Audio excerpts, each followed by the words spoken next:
Fox Sports. We are Baltimore. We are Arizona.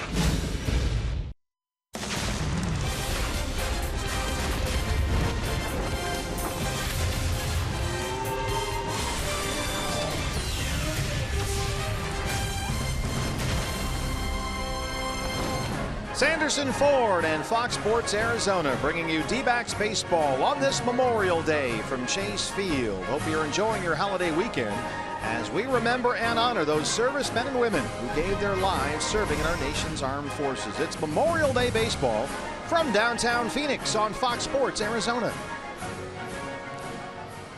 Good afternoon from Chase Field. Welcome to the broadcast. Steve Berthume and Bob Brenly along the way. A very happy Memorial Day, everyone, as Major League Baseball honors the fallen with this Memorial Day look all over our game today. It's the first of 4 games against the Houston Astros, 2 here and 2 later this week at Minute Maid Park. And Bob on the mound for the Diamondbacks this afternoon, making his D-backs debut and his first ever big league start is the left-hander Edwin Escobar. Yeah, Edwin Escobar, his numbers were skewed somewhat down at AAA Reno by one really bad outing. Big kid, big left-hander, throws hard, good curveball, good changeup.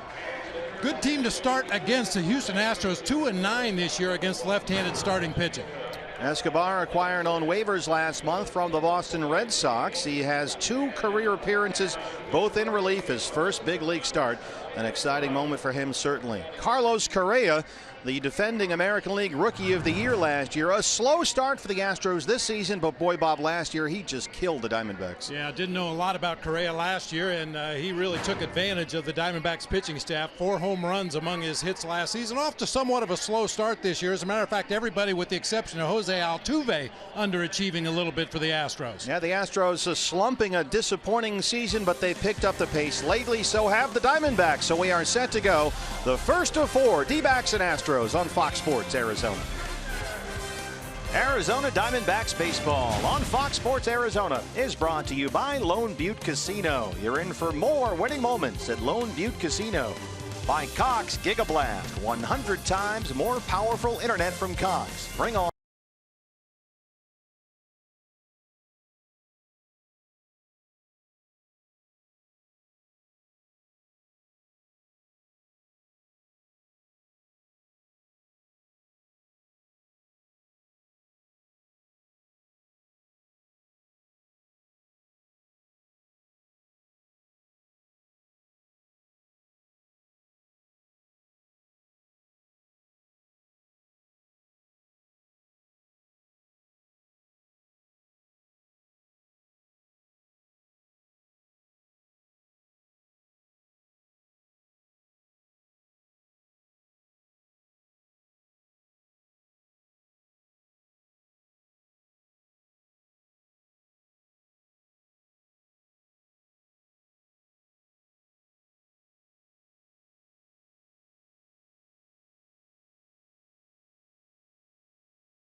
And rewards the greater good. What better symbol represents the service and sacrifice pledge to protect this nation. We pause today to pay tribute to those who made the ultimate sacrifice and give thanks to those who served to protect our freedom. The game we love symbolizes the spirit of this nation: indivisible, resilient, unwavering. As we celebrate our grand game this Memorial Day, we keep in mind those who are serving. Never forget those who have sacrificed, so that we, as a nation, can live freely in this country and enjoy the national pastime that is America's game.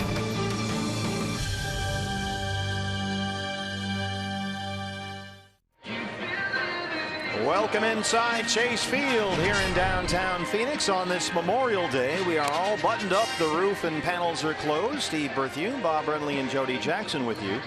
For the first of four, the Diamondbacks and the Houston Astros, A.J. Hinch's ball club. A disappointing start, 7 under 500, but they're playing well lately. Winners of 5 of their last 6. Here's how A.J. Hinch will line up the Astros for this ball game this afternoon. George Springer will lead it off out in right field. Jose Altuve, as I mentioned, having a great year offensively. He'll be at second base.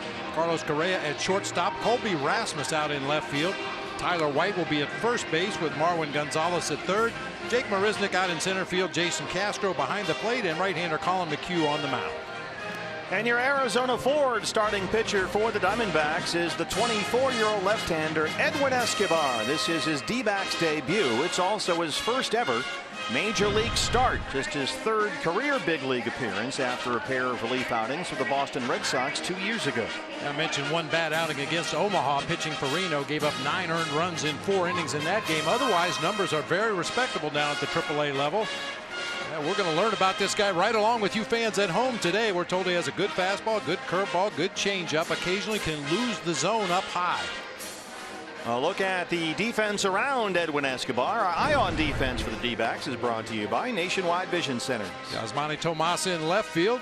Chris Owings out in center. Michael Bourne getting the start in right field today. He's been a welcome addition to the lineup. Jake Lamb at third. Nick Ahmed at shortstop. Gene Segura at second. Paul Goldschmidt at first. Wellington Castillo behind the plate, and the left-hander Edwin Escobar on the mound. Chris Conroy is our plate umpire this afternoon. He'll have the balls and strikes. A 4-game series, the 2-2 home and home. 2 in Phoenix and 2 in Houston later this week. Astros have won 5 of 6 since A.J. Hinch moved George Springer into the leadoff spot. And here he is, ball 1.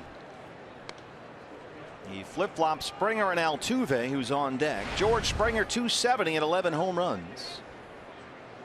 And he and Altuve at the top of this Houston order, really the 2 critical bats that set the tone for the rest of this offense. And as you watch George Springer in this 2-game series here at Chase Field, watch how many times he falls to a knee. This is a guy that does not get cheated. Not your prototypical leadoff hitter just trying to slap it around the field.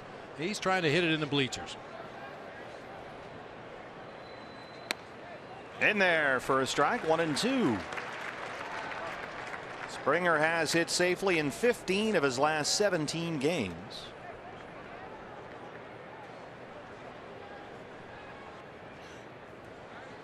And George Springer, like Nick Ahmed, a Connecticut native, they were teammates at UConn together. They both played for the Huskies.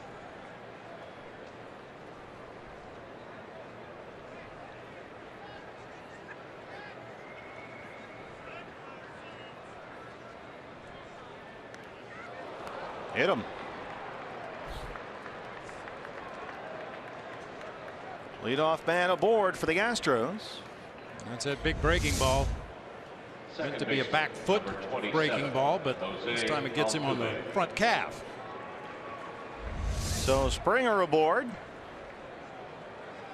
Jose Altuve having an outstanding season at the plate, and for Altuve it's been the 2 P's, power and patience. He's had a lot more of both this year. Want to keep him off the bases if you can. He's leading the American League with 15 stolen bases. Swing and a foul back. It's 0-1. Altuve at 323. He's got 9 home runs, so he's already more than halfway toward his career high home run total from last year. He's a very fidgety hitter while he's waiting on that pitch to be thrown. You may have noticed before that first delivery, checks his belt, checks his helmet, checks his elbow guard, checks his batting gloves. Now that helmet comes off a lot while he's at the plate. He drives this one to YASMANY Tomas in left field. YASMANY is there. Springer back to the bag, 1 out, and here is the reigning AL Rookie of the Year, Carlos Correa. It was a slumping Carlos Correa who beat the Angels in Anaheim yesterday. He's at .245 at 8 home runs. They played a 4-hour and 57-minute game against the Angels. It ended with an 8-6 Houston win. Correa a 3-run homer in the 13th inning as a pinch hitter. Correa, one of 3 Astros hitters to already surpass the 50 strikeout mark on the season. George Springer's punched out 57 times. COLBY, RASMUS, and Correa both at 54. This was Correa against the Angels yesterday, the first pinch hit plate appearance of his career. He said it was the best day off he's ever had. So it's a tired Houston ball club that comes in here today.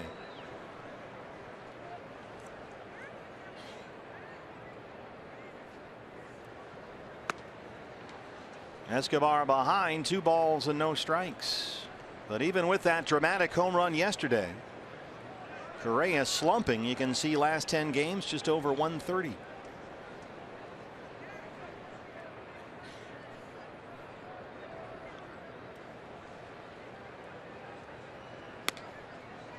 Reno.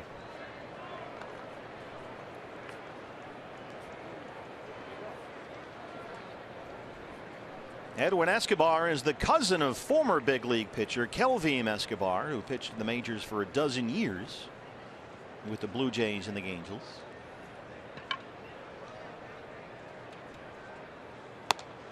There's a strike, 3-1. Escobar has been pitching in AAA Reno since he was acquired from the Boston Red Sox last month.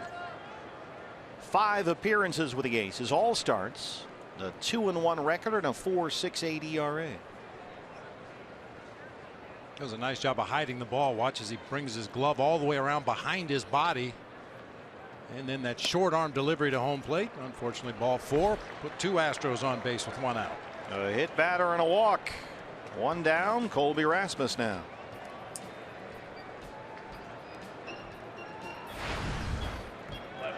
Colby Rasmus, 225 and 8 home runs. In the cleanup spot today, one of just 2 lefties in the lineup for A.J. Hinch against Escobar. Rasmus has not hit left-handers this year, just 5 for 30. Springer is the runner at second and Correa at first.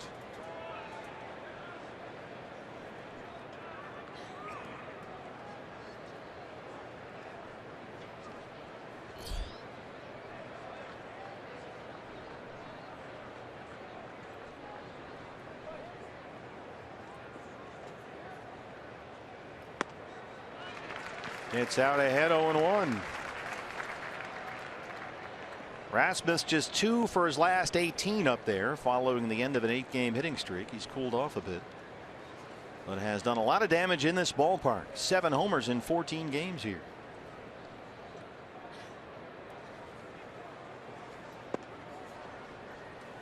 Looked like Escobar dropped his arm angle just a little bit there on that breaking pitch. Try to get more sweep to it across the strike zone and then away from Rasmus.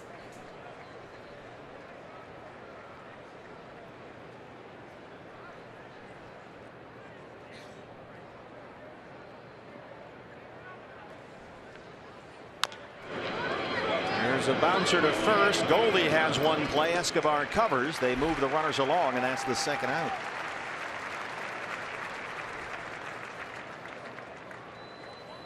Good to see and good to know about Escobar. Got over there to cover the bag in pretty good shape. Sometimes left-handed pitchers have a tendency to fall off that third base side of the mound and have a real hard time getting over there to cover the bag. Robbie Ray. The right hand hitting Tyler White, rookie first baseman, 227 and 7 homers.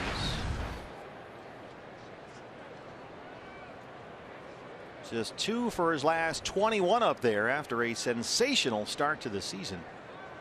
This guy was a 33rd round pick, and he has flown through the Houston minor league system. He's 25 years old. It's a big dude up there. There's the strike, 0-1.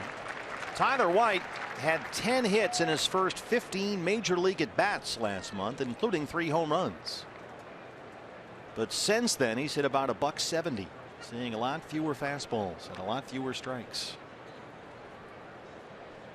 Word got around, as it tends to do. Because it's been a lot of that lately since that first 2 weeks. Now this Astros team will strike out a bunch. They will walk a bunch. Well, if they were looking for an Evan Gattis clone, they may have found it in Tyler White. He looks like El Oso Blanco up there.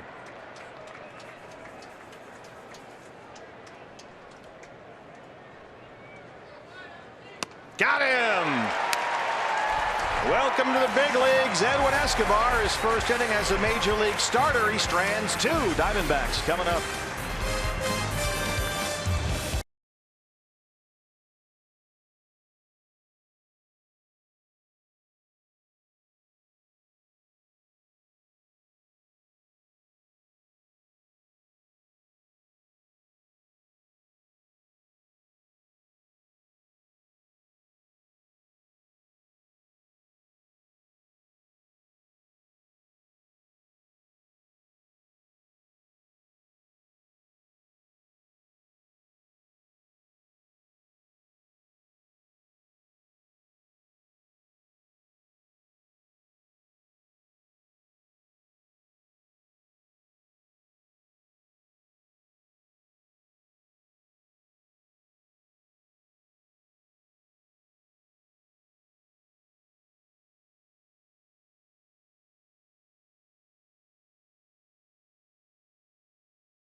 The Astros and the Diamondbacks. Your Arizona Ford starting pitcher for Houston is the 28-year-old right-hander Collin McHugh, a 19-game winner last year. This year, he's been getting hit a lot more often. 4-4 in 10 starts, and the ERA is over 5. And McHugh will feature a cut fastball, a curveball, occasional changeup, but basically lives that cutter curveball combination. You'd be surprised to know that the most wins since August 1st of 2014. Collin McHugh is 3rd on the list, behind only Jake Arrieta and Clayton Kershaw with his 30 victories.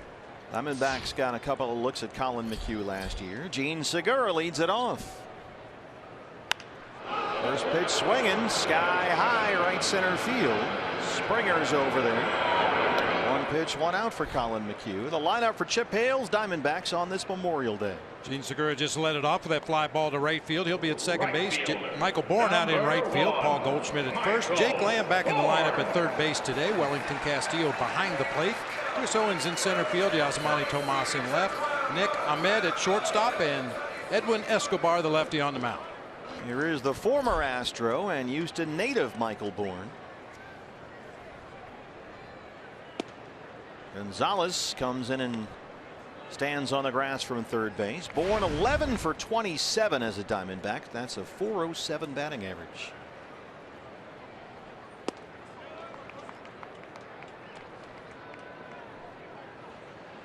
Bourne played parts of 4 seasons with the Astros. He was an all-star with Houston, won 2 Gold Gloves there, and stole a whole bunch of bases. He had a 61 steal season as an Astro, a 52 stolen base season there. 2 balls and 1 strike.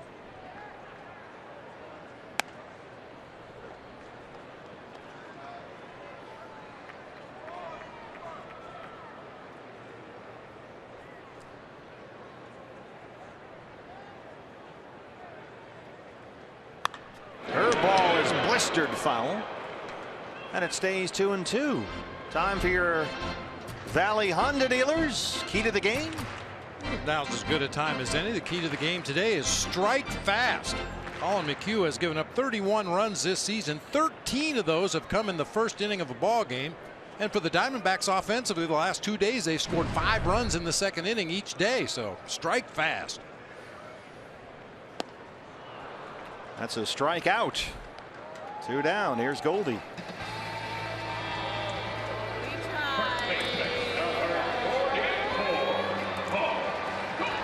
The Houston native Paul Goldschmidt, 257 and 9 homers, and he is red hot right now.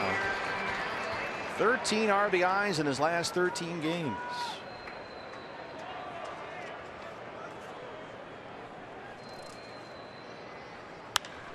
Drives this one deep to right center field. Way back and gone.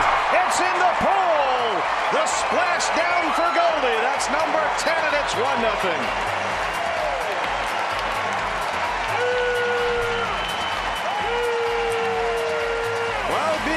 The second time this weekend that we have seen the trademark Paul Goldschmidt smash to right center field. Yesterday was a line drive over the head of Matt Kemp in straightaway right field. This time a towering blast out there near the RamTrucks.com pool area.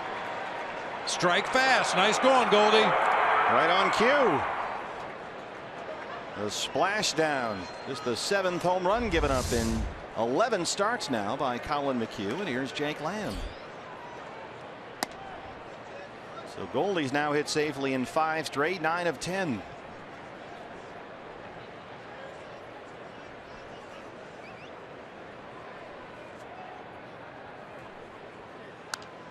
Well, this is more like we're used to seeing Goldie in his last 3 ball games. His first at bat of the game, a double, a single, and today a home run.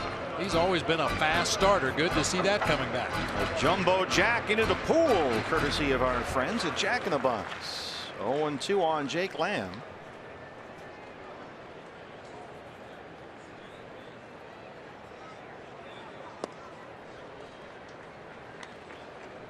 Jake in there at 280. He's homered 7 times. He hit one over the pool area Friday against the Padres here.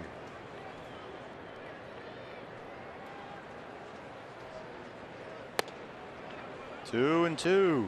Jake has hit safely in 7 straight games and 10 of his last 11.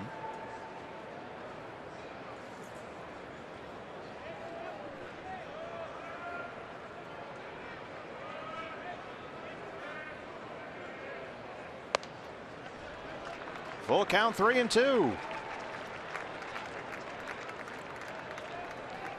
As you can see from the radar gun readings, Collin McHugh not overpowering. I mentioned that cut fastball he'll throw in the high 80s. He also throws an occasional 2-seamer in the high 80s. He walked him. Let's take a look at the Astros defensively. Our eye on defense for Houston, brought to you by Nationwide Vision Center. Will be Rasmus out in left field. He'll be flanked by Jake Marisnick in center. George Springer over in right field. It'll be Marwin Gonzalez and Carlos Correa on the left side of the infield. Jose Altuve chewing his fingernails out there at second base. Tyler White over at first. Jason Castro doing the catching for right-hander Collin McHugh. A home run and a base on balls, both with 2 outs, brings up Wellington Castillo.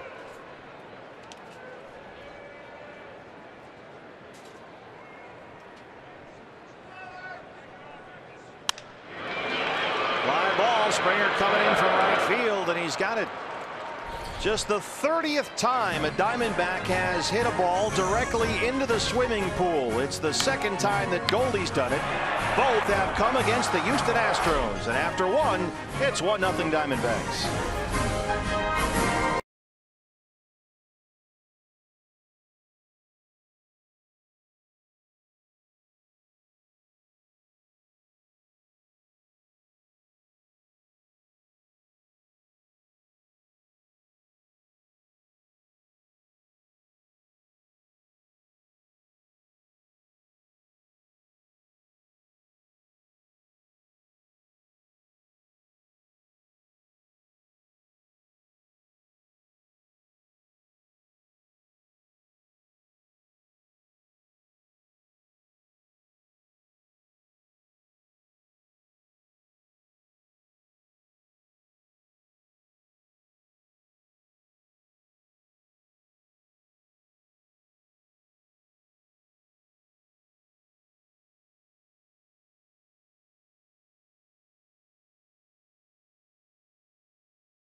The mound here for the second in his first major league start with a 1-0 lead thanks to Paul Goldschmidt's home run. Jody Jackson with you. Now the D-backs really trying to get to know Edwin. They've relied on the scouting reports, of course, from Reno, manager Phil Nevin, pitching coach Gil Heredia. But this morning, pitching coach here with the D-backs, Mike Butcher, was really just trying to talk to Edwin, learn his emotions and his demeanor. The one thing he noticed right away on film was that somewhat deceptive delivery. But Chip Hale, guys, just offered to us, he reminds me of a successful left-hander right now in the majors, but I don't want to set him up with that expectation.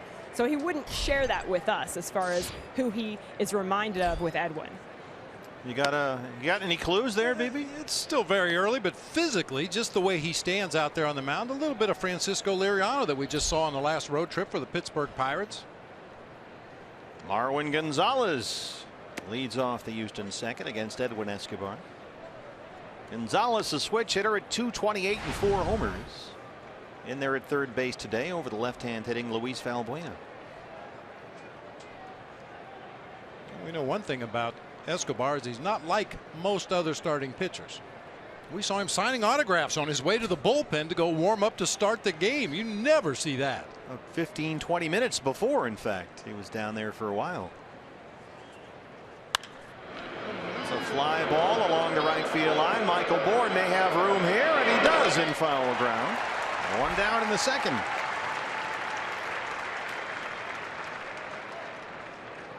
Here's the center fielder, Jake Marisnick. Center fielder, number 6. Another slumping Houston bat, 164 and 1 home run. And that lone homer came yesterday at Anaheim. And was actually the first home run hit by an Astros center fielder all season long. They are without Carlos Gomez right now. He's on the DL with a rib injury. Although he's expected back very soon.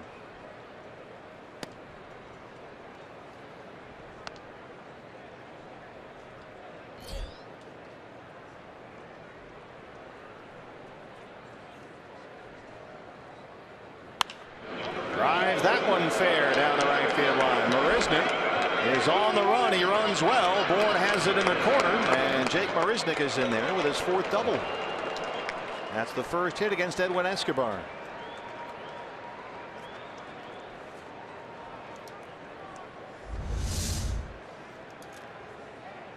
Pitch on that outside corner. Marisnick just stayed right on it, head down the barrel of the bat and shoots it down that right field corner. Nice play by Michael Bourne to keep that ball from rattling around down there. Once it gets close to that sidewall, it's tough to make a play. They made that close. A 1-out base runner in scoring position for the catcher Jason Castro. Castro does not hit left-hand pitching. He is 3 for 33 versus lefties this year with 15 strikeouts. Could be a little bit of a learning experience for Wellington Castillo behind the plate today. Catching Escobar for the first time, getting a read on that breaking ball and where it's going to end up once it leaves his hand. It's been a little bit of an adventure so far for Edwin Escobar. 24 pitches and only half of them strikes.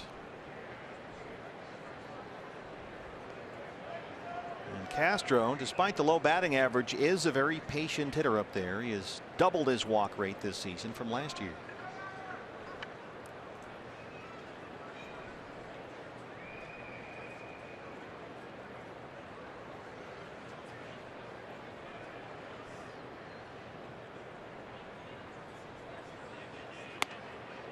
That's in there for a strike at 93, 1-1. Castro 203 and 4 homers. Got off to a horrible start this year. He hit a .140 in April without a home run, but he's homered 4 times this month. Trying to climb out from a very deep hole. Just missed there at 94, and it's 2-1.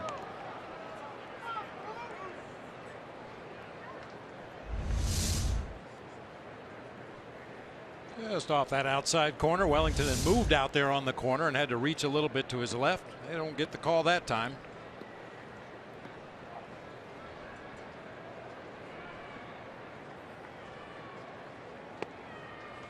Nor that time, and he's behind 3-1. And more balls than strikes so far from Escobar.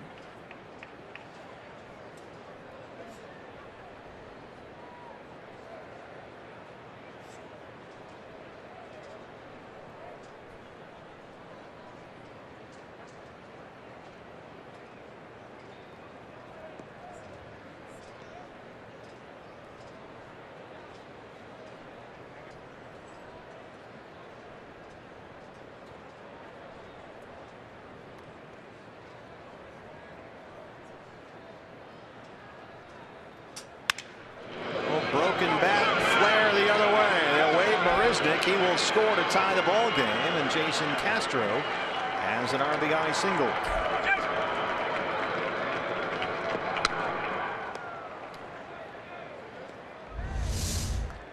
Jammed him so bad that ball wasn't hit hard enough to throw Marisnick out at home plate. Just a little floater off the handle of the bat. You can see Nick playing up the middle of the field. No chance to get to that one. And by the time Tomas gets to it, Marisnick is scoring the first run of the game for the Astros.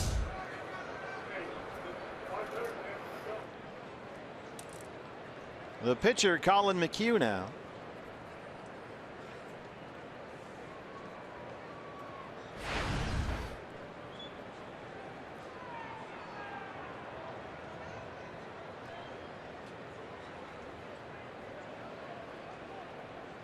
Here comes Jake Lamb from third. That's a strike.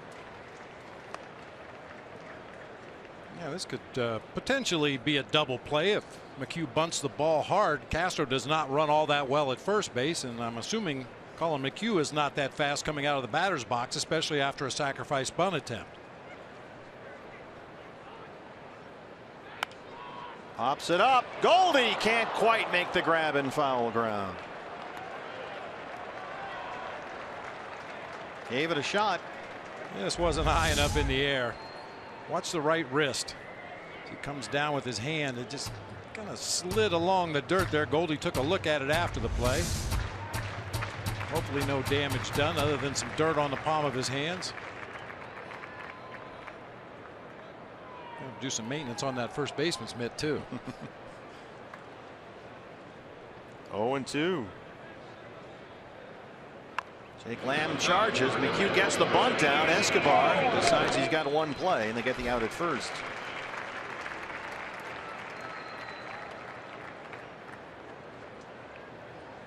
Pretty nice job by McHugh right there to get down a sac bunt on a 2-strike count. That was his first at bat this season. And bunted the big breaking ball from Escobar. Well, he gets Castro in a scoring position with 2 outs for the leadoff man Springer, who was hit by a pitch his first time up.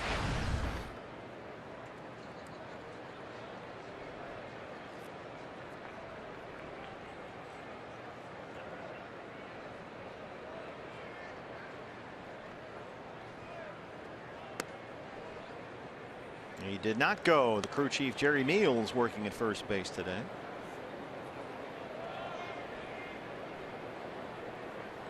Springer heating up at the plate after a slow start to the month. His batting average dipped below 250 second week of May. That's about as low as it's been for a while. Check swing roller. Oh, that's a fair ball. And excuse me, RBI single, and it's 2-1 Houston. That's just buzzard luck right there. Make a good pitch.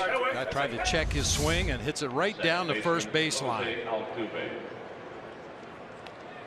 didn't even know where it went when it came off his bat, but rolled right over the bag and on into right field for an RBI base hit. What a game. It's a cruel one sometimes. 3 hits in the inning have led to 2 Houston runs, and here's Altuve.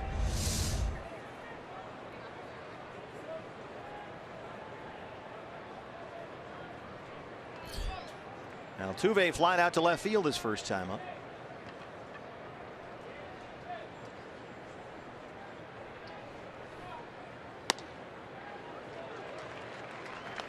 Having a little fun with some of the new metrics. We're told the exit velocity on that base hit by George Springer was 52 miles an hour.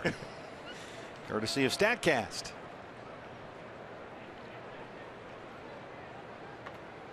Altuve's hit safely in 4 straight. He had 4 hits yesterday in their 13-inning win at Anaheim. He tries the old Springer check swing base hit, but it's foul.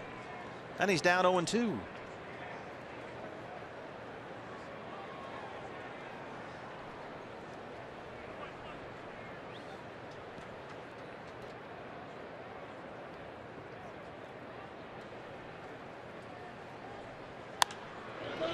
Mentioned that A.J. Hinch, the skipper last week, flip-flopped the top of his lineup. He's hitting Altuve second with Springer in the leadoff spot. He thinks Altuve can be protected a little bit more with Carlos Correa hitting behind him.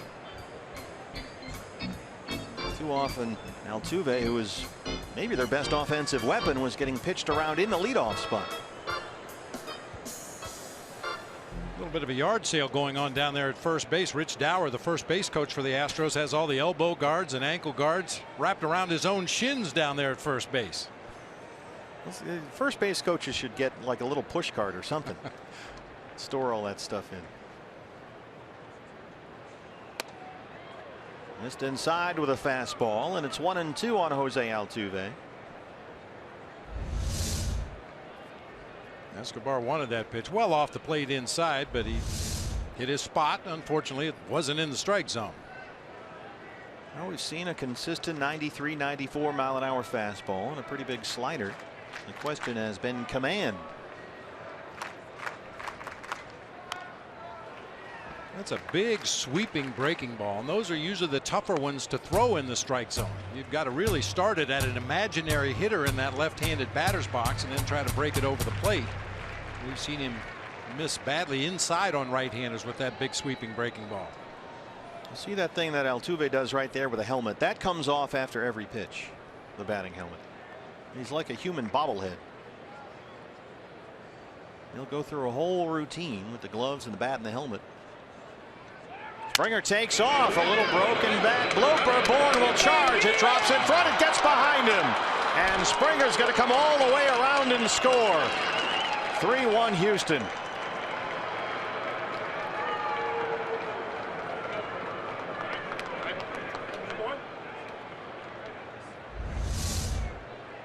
Michael Bourne, once he decided he couldn't make the play in the air, you got to body up out there and make sure you keep that ball in front. Balls hit to the corner outfielders. If you make that attempt and don't get to it, it's going to take a while for the center fielder to get there and back the play up. That is a single for Altuve, E9. The error charge to Bourne.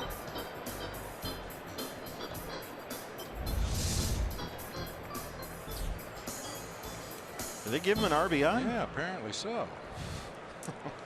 You're kidding me. All right. So it's an RBI single in E9. Carlos Correa. Apparently they've corrected it now. Thankfully. Yeah, no way Springer scores if there is no error on the play. He's standing in third base. That was a big play in the ball game right there. Correa walked in his first plate appearance on this Memorial Day from downtown Phoenix. Glad you're with us here on Fox Sports Arizona if you couldn't make it out to the ballpark. Wow, that is a look right there.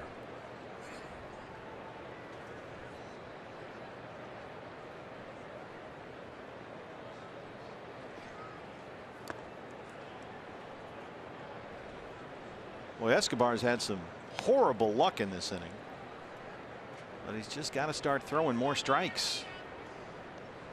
Getting behind in counts to good hitters.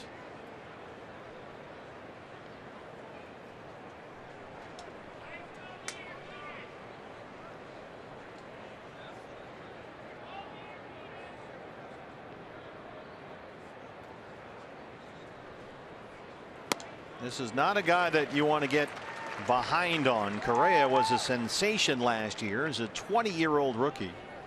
And sensational against the Diamondbacks. 6 games, 4 homers. He knocked in 9. Half of his hits left the yard. He was a one-man wrecking crew against the D-backs last year for H.A. Hinch. 2 balls and 1 strike. Bangs that into left field. Here comes Altuve. The throw is cut off. It's 4-1. Correa gets himself hung up, and they finally record that third out in the second.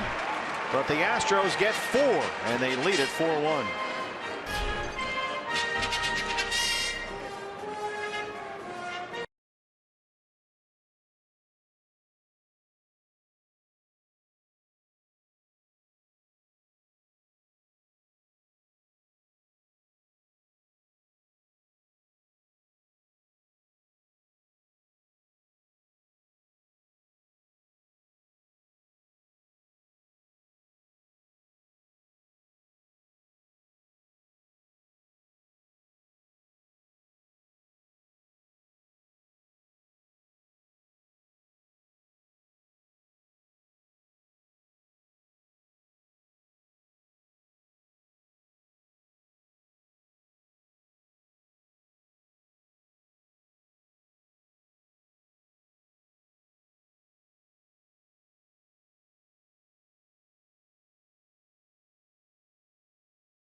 Let's see how the home half goes. Diamondbacks down 4-1. The Gig Live high-speed highlights presented by Cox. Guess who's leading off the second? The red-hot Chris Owens. He's been a one-man highlight reel over the last couple of weeks here, squaring balls up, hitting them out of the ballpark, into the gaps, using that speed on the bases. He's been fun to watch.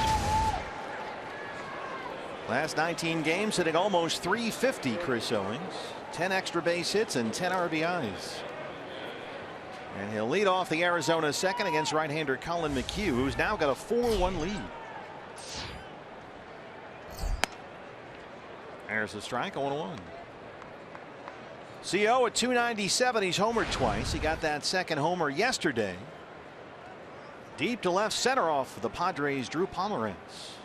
He led off the second inning yesterday with a homer. This is a bouncer to second. Altuve throws it out, one away.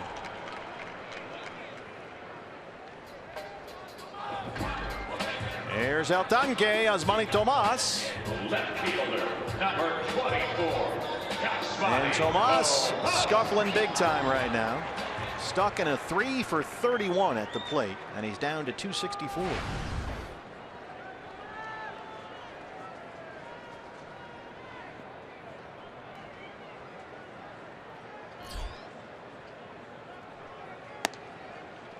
Takes a strike, 0-1.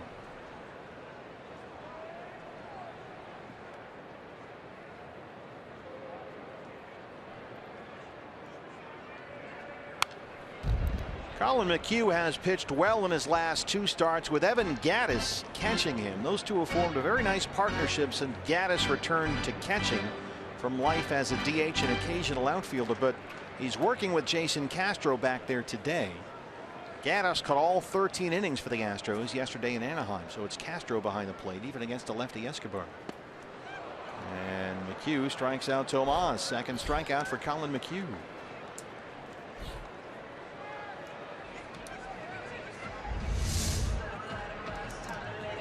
Nasty curveball at 72. Started it right in the middle of the strike zone and ended up bottoming out below the bottom of the strike zone. Well, here's another guy whose bat has really perked up. It's Nick Ahmed. 2 more hits yesterday in the win over the Padres. Nick has 13 hits in his last 10 games, and he's batting .215.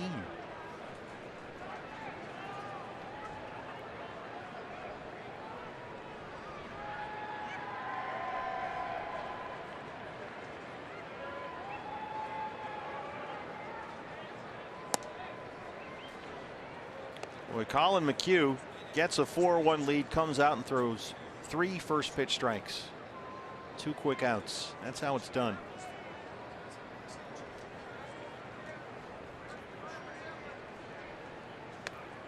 He's ahead 0-2.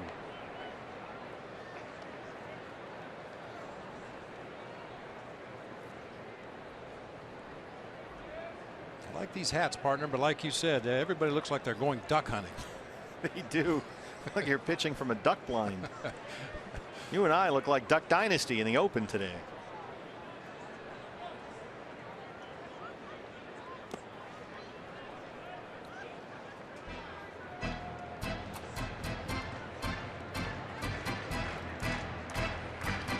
I like the way Major League Baseball has kind of incorporated the visiting team wearing the whatever the promotional uniform happens to be. Usually it was just the home team that would wear the camo or whatever was the uniform of the day, but now the visiting teams join in as well. Ahmed chases one of those spinners from McHugh, who gets 2 strikeouts in the inning and a 1-2-3 second after he was staked to a 4-1 lead. Now down on the farm with the Arizona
Fox Sports Arizona is brought to you by CenturyLink. Switch to CenturyLink Prism TV for an advanced TV experience.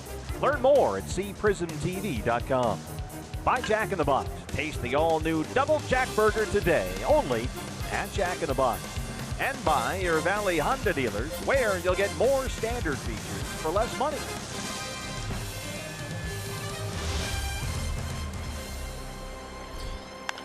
Back at Chase Field on this Memorial Day. Diamondbacks have the shift on for Colby Rasmus, the left fielder, as we open up the third. A real, as Bob would put it, buzzard's luck inning in the second for Edwin Escobar. Defense let him down a couple of times behind him. But they still like what they've seen here. Chip Hale was telling us the other day that Edwin Escobar has done nothing but impress the D-backs coaches and evaluators during his time with Reno. They like what they have seen from this young man who just turned 24 last month. And they were excited about him because he's got the ability to throw out of the bullpen. Right now they need him as a starter. And Escobar has worked almost exclusively as a starting pitcher throughout his minor league career, but he could potentially help them out as a left-hand arm in that bullpen. This is very high, 413 mark for CO. And he runs it down. The fit right now is out of need for Edwin Escobar, but this is a guy they think they can do a lot of things with down the road, Bob. Well, in that second inning brings up a good point. You have to look beyond the numbers, because if you look at the numbers, he gave up 5 hits in that inning, but 2 of them were broken bat bloopers, and 1 was a check swing that stayed fair down the first baseline. So if you only look at the numbers, you'd say, man, what a horrible inning he had there in the second. But if you were here watching it, you'd say that was just tough luck. Tyler White struck out his first time. Had a tough time laying off that slider from Edwin Escobar. Escobar's previous outing came last Tuesday for Reno at New Orleans, so he's just right about on his regular day to pitch. And hopefully that'll help him out, but he's behind here 2-0. He worked 6 innings in that game, gave up only 6 hits without an earned run, and struck out 4. He is not a guy who puts up big strikeout numbers. Nothing wrong. 3 starts ago, he was very impressive pitching at Sacramento, where Escobar worked 7 innings and gave up only 3 hits. And we talk about allowing a pitcher to settle in out there on the mound, and Escobar hasn't really had much of an opportunity to do that. He hit the first batter he faced. Yeah. And it was downhill from there in terms of the traffic around him. This is only the 4th batter he's faced out of the windup in this game. The other 9 all from the stretch. Great location with that pitch there, first strike. 3-1.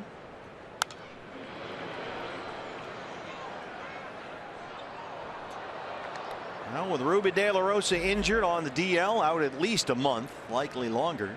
Shelby Miller out right now with that finger. They need Archie Bradley and Edwin Escobar, so these guys have their opportunity, and boy, did Archie make the most of his yesterday. That Did was he ever. Really impressive.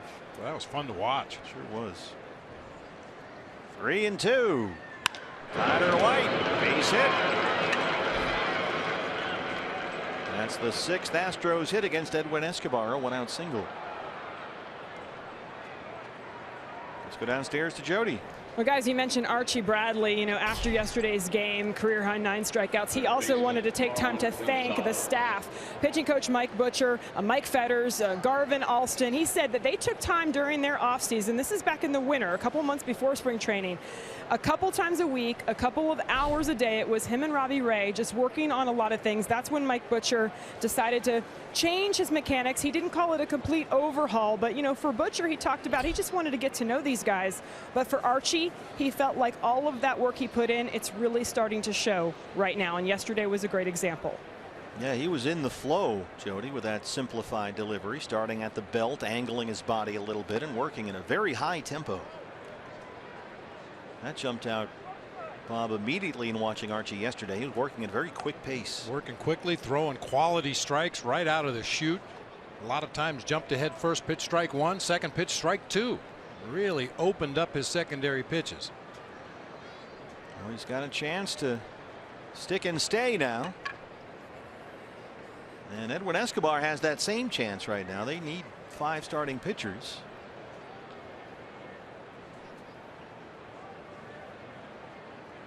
And the oddity about Escobar now, in terms of the Diamondback rotation, it gives them 3 consecutive lefties because you've got Patrick Corbin behind him and then Robbie Ray after that. So that's become a little bit of an oddity here as they do the rotation shuffle. Marwin Gonzalez, a ball and a strike. Patrick pitches here tomorrow afternoon. That's a matinee game, 12:40 against Lance McCullers. So why not make it a 4-day weekend tomorrow? Come out to the ballpark. dbacks.com/tickets. A bouncer in the hole. Tough play. Segura, shovel pass, and they get Gonzalez. Nicely done by Gene Segura there. A very slow bouncer deep in the hole at second. That's a really nice play by Gene Segura. That's one of those odd ones that you would never practice something like that, but he had to come up with it. Improvises a little bit here once he gets to the ball, realizes he's got to get it there quick, so he just backhand tosses it on to Goldie for the out. Tyler White moves up to second. 2 down now, and the batter is Jake Marisnick, who doubled and scored his first time up.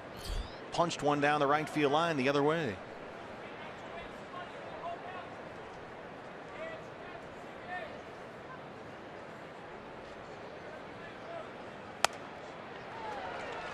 Swings through a fastball, and it's 0-1. Marisnick, his bat may be showing some signs of life here. A pair of 2-hit games over the weekend against the Angels in Anaheim. And prior to that, he had been stuck in a 5 for 43.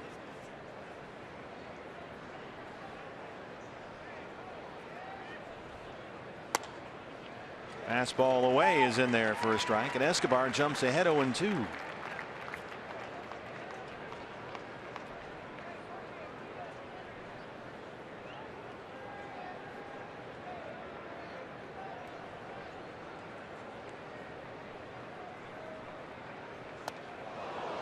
It rolls behind Castillo. Tyler White will jog into third.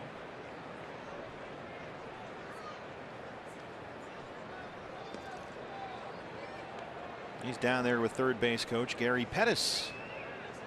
It's a pass ball charged to Wellington Castillo.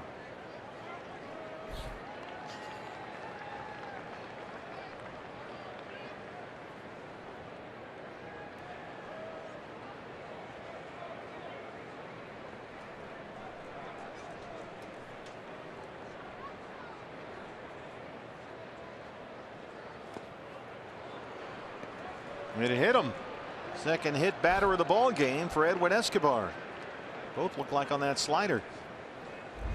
And just can't seem to command that pitch in the strike zone either. Gets too far inside. That one caught Marisnick on the back foot. Typical definition of a back foot slider. Not really supposed to hit the guy in the back foot. He's supposed to swing at it. Now there's Castro, who had an RBI single and scored a run. Mike Butcher to the mound with Escobar at 60 pitches, only 35 for strikes. Yeah, Escobar's a guy that's been on the radar for quite some time. You go back a couple years to the Futures game back in 2014 as a member of the Red Sox organization. Guys that were current teammates in Reno, Braden Shipley and Peter O'Brien. Noah Syndergaard was on that team. Chris Bryant, Corey Seager, Mookie Betts, Javier Baez, Michael Franco. A lot of guys that are contributing at the major league level, and Escobar's going to get his opportunity. Escobar was originally signed by the Texas Rangers out of Venezuela.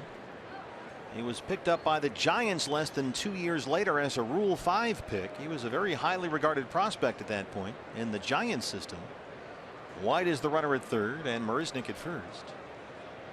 But the Giants sent Escobar to the Red Sox as part of the deal that sent Jake Peavy to San Francisco, and then Boston last month waived him. Diamondbacks picked him up, and today is his first big league start, just his third appearance in the major leagues.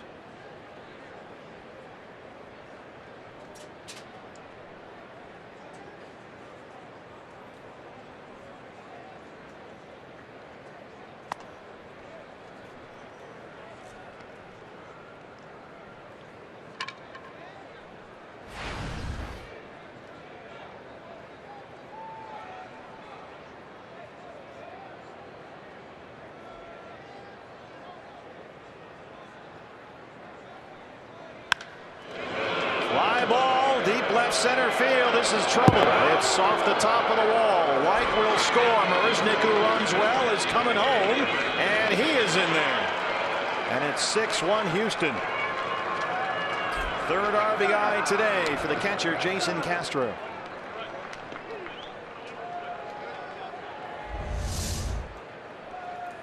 Ball obviously struck well to straightaway left field. Tomas played the carom off the wall pretty good right there. I thought they might have a chance to get the out at home plate, but Castro's throw goes into second base rather than to the cutoff man. And by the time Gene Segura realizes MARISNICK is still running, it's too late to get him at home plate. Boy, go figure. Jason Castro 3 for 33 against lefties this year, but today 2 for 2, a single double. He's knocked in 3.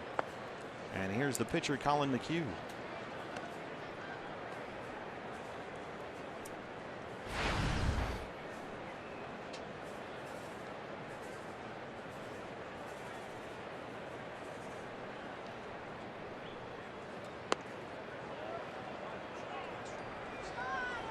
Well, this is just too good to pass on, partner. Jason Castro just hit that 2 RBI double off the wall out there. He's from Castro Valley, California. What are you saying? Well, I think it was named Castro Valley before he was there, but is that where the Swallows go? They go to Capistrano. Capistrano, yeah. Jason Castro, a first-round pick out of Stanford by the Astros back in the 08 draft. He was the 10th overall selection that year.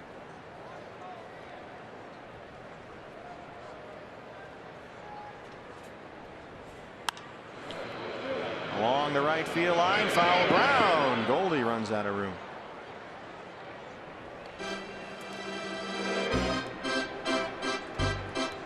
Well, you can see why they liked Edwin Escobar. A left-hander. He throws consistent 93-94. He's got a big slider, but he's clearly still, in terms of the control and the command, a little bit of a work in progress. Yeah, you assume moving forward that the Diamondbacks would like him to come up with a breaking ball that's a little easier to control. That big sweeping slider, we've seen him really struggle to get it close to the strike zone. Reaches out and snares that one. And that's the end of the inning. But the Astros add 2 more. Bottom third coming up. Diamondbacks trail at 6-1.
Team Shop, that t-shirt on sale starting today. In fact, D-backs trail the Astros 6-1 as we start the home half of the third. And fans, in honor of Memorial Day, Fox Sports Supports is proud to team up with Merging Vets and Players, which is dedicated to ensuring our nation's warriors can be as productive off the field as they were on it by joining combat veterans with former athletes to form a common bond over dedication and teamwork. Visit foxsportsupports.com and you can learn more. There was an on-field check presentation ceremony earlier today. I'll show you that in just a minute.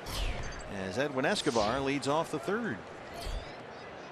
Collin McHugh has retired the last 4 he's faced. He's now got a 6-1 lead. There's a strike. This was the presentation to the Military Assistance Mission, which is dedicated to supporting active Arizona military, their families, and our wounded warriors. Glad to have them with us on this Memorial Day. Jose Altuve throws it out, 1 down.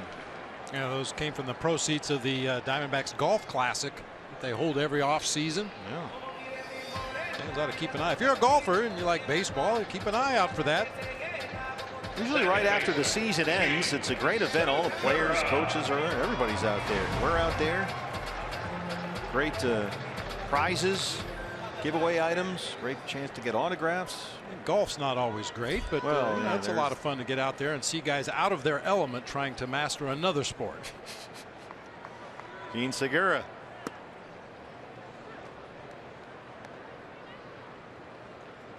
It's always fun to watch Tom Candiotti and Gonzo go out there and argue with each other until one of them throws the other's clubs in the middle of the fairway. There's a lot of trash talking on the practice tee. Oh yeah. One time Gonzo got so fed up with Candy, he picked up his new driver and threw it about 50-60 yards out into the practice tee area, and you can't go get it because you'll get hit by a golf ball. It's all in good fun.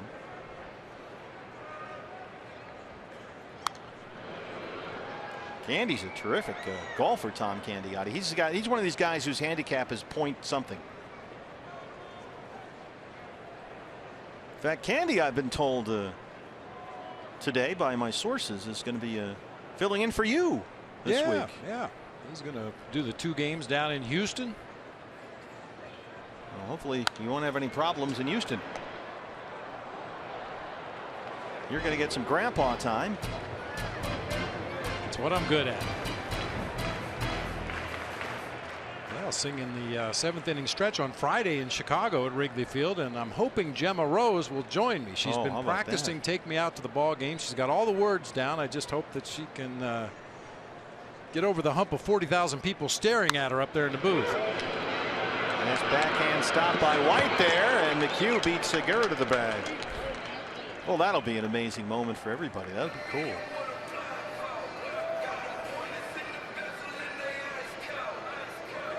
Right fielder, Michael Bourne.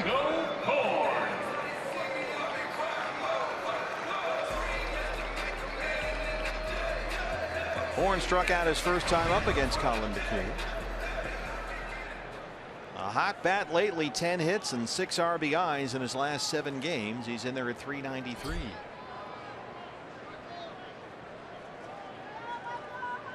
So far, just 1 hit for the Diamondbacks against McHugh, the first time through the order. That was Goldie's home run into the pool with 2 outs in the first, his 10th of the year. A splashdown into the water on the fly.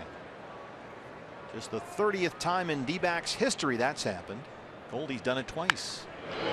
Bourne gets this in the air the other way. Rasmus has room and runs it down. 7 straight retired by Collin McHugh. And the Diamondbacks trail the Astros 6-1.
On this Memorial Day, D-backs trail the Astros 6-1. Sent for the top of the fourth inning. Time for greater coverage of baseball. Brought to you by T-Mobile.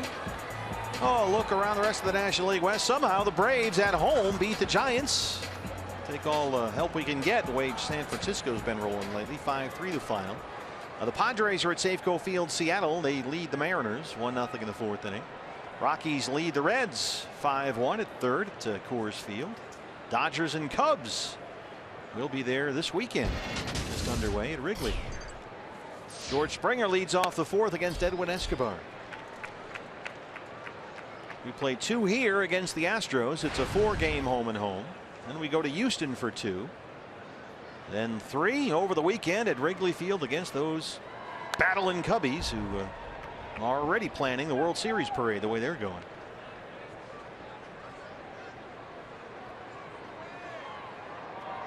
Springer's been hit by a pitch and singled. Sorry, partner. Scrabble special down there in Atlanta today. It was Samardzija against Fultonevich. Something had to give. That's a triple word score right there. Both guys, man.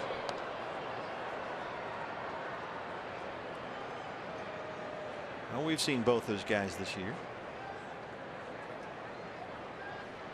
Escobar ahead, no balls and 2 strikes.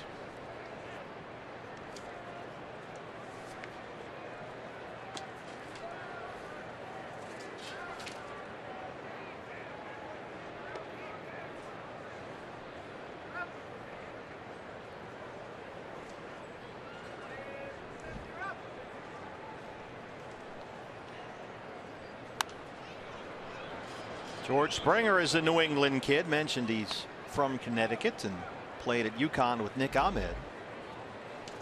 He played his high school ball at Avon Old Farms, which is where the Hartford Whalers used to have their training camps and practice. They'd have their morning skate-arounds, which we have yet to successfully eliminate. But back when the Whale were still an organization and they moved to Carolina, they would practice at Avon Old Farms out there in the country just outside Hartford.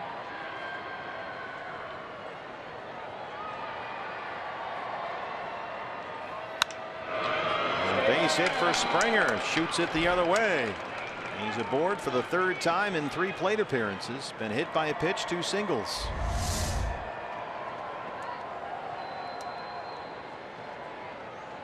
Just get the barrel on the ball. Doesn't matter where it goes. That time a hole in the right side of the infield.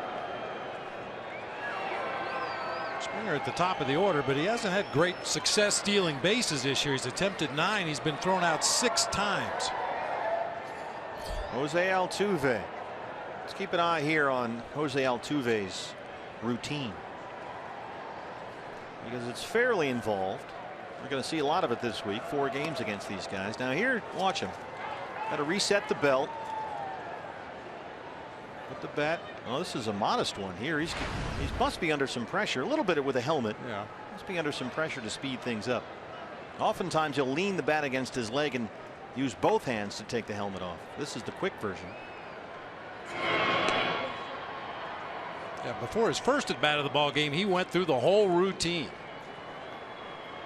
He's in there again.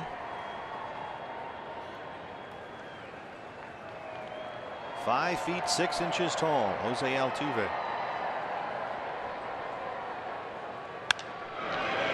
Deep fly ball, right center field. Nobody's going to get this one. It's high off the wall and it rolls away from Bourne and from Owings. Springer's going to score easily here, and Altuve's got an RBI triple. His first triple this year, and it's 7-1 Houston.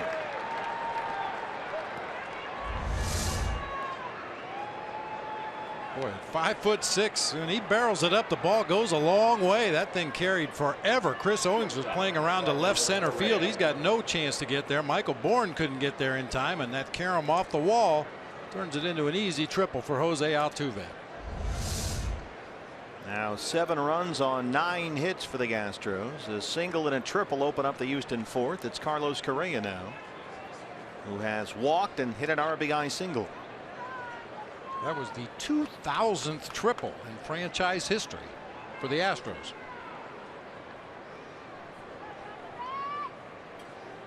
For you Astro trivia freaks out there. I think who would be their triples leader? Randall Delgado warming up the Sanderson Ford bullpen. We'll get our somewhat reliable staff on that. I'm going to guess all-time triples leader in Astros history. Jose Cruz had an awful lot of hits for the Astros. I bet a few of them were triples. Jimmy Wynn. He hit a lot of triples in the Astrodome.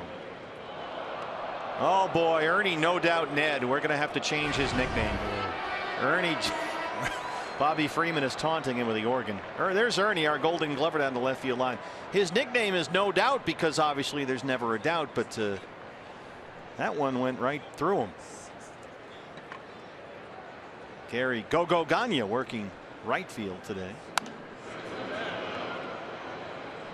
Have not seen No Doubt Ned struggle like that. That was uncharacteristic.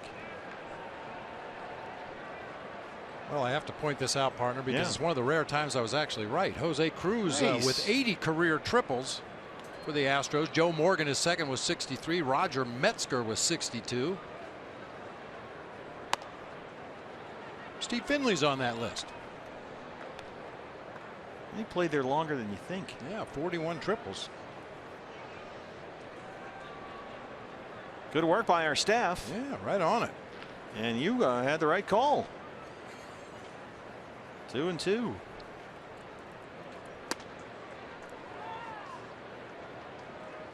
My answer to any Astros trivia question is always Enos Cabell. Yeah. Because it's just fun to say Enos Cabell. Colby Rasmus. I'll tell you, Jose Cruz was a lot better player than he ever got credit for. You know, playing down there in Houston, kind of lost in the shuffle, didn't get a lot of national recognition, but boy, was he a good player. And they had some really good teams in the 80s, the Houston Astros. That unbelievable 1986 NLCS against the Mets. Every game was dramatic. Had some very good teams in the early 80s as well. Alan Ashby, who was working Astros TV, was part of those great teams. Just to our left here. Full count to Correa, and he smashes one into left, a base hit. That'll get Altuve home, and it's 8-1.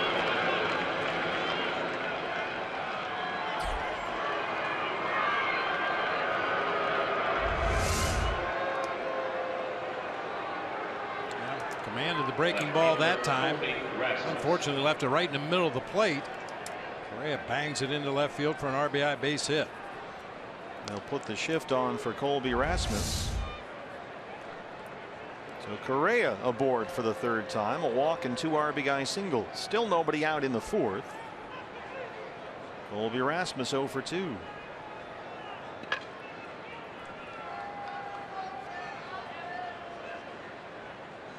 Randall Delgado appears ready down there. Obviously, if you're going to take him out, you're going to let him face the left-hand hitter first.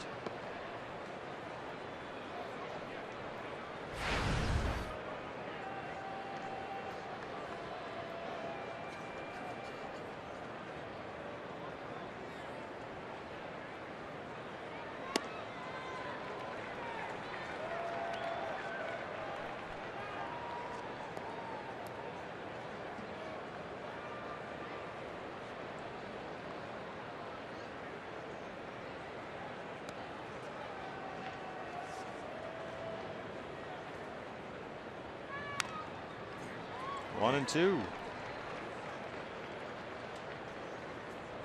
Wellington is taking a beating in the last week back there behind home plate. Every foul tip seems to catch him somewhere. He's got that hand out there too, like you don't like.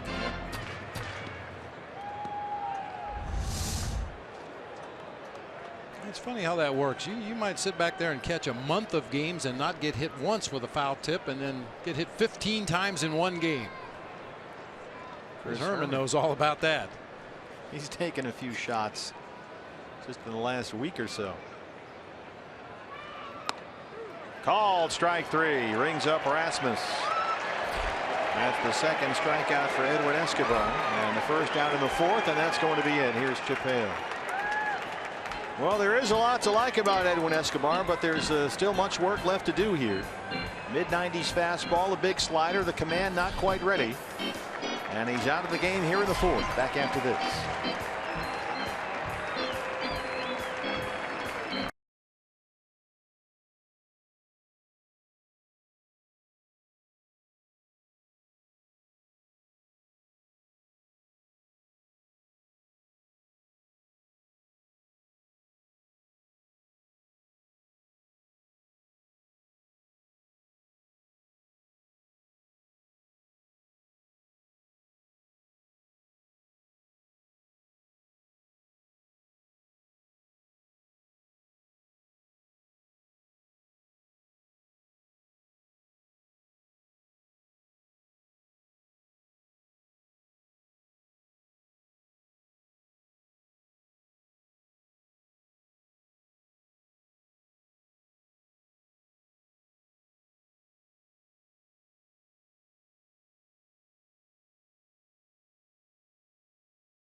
1.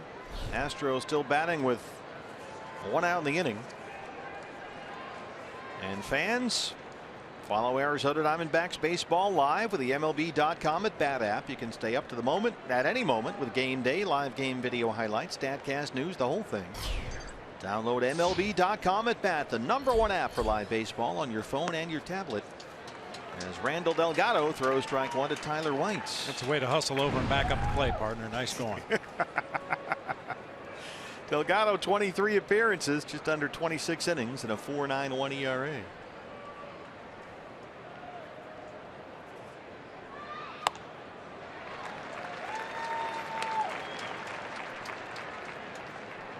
White singled and scored his last time up. He's 1 for 2.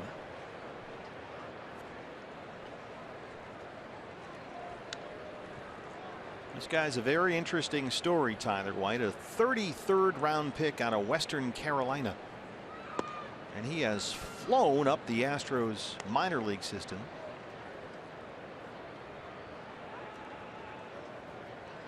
He was drafted only 3 years ago, went right to rookie ball and just crushed it wherever he went. In his first half a season as a pro, after he was drafted, he played at 3 different levels and he's hit everywhere he's been.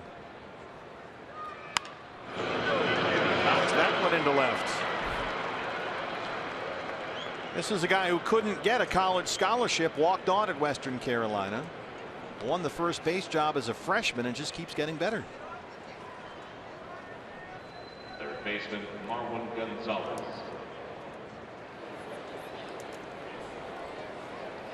Here's Marwin Gonzalez, who's 0 for 2.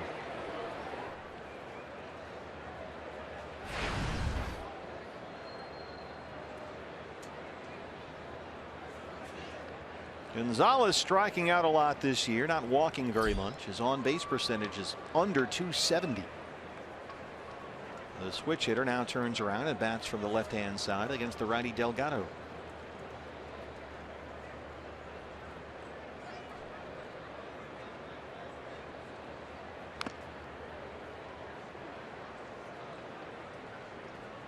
Gonzalez, a guy that started at all 4 infield positions this year for the Houston Astros, and I feel compelled once again to point out a former Cub farmhand. Signed by the Cubs out of Venezuela back in '05. Now 27 years old.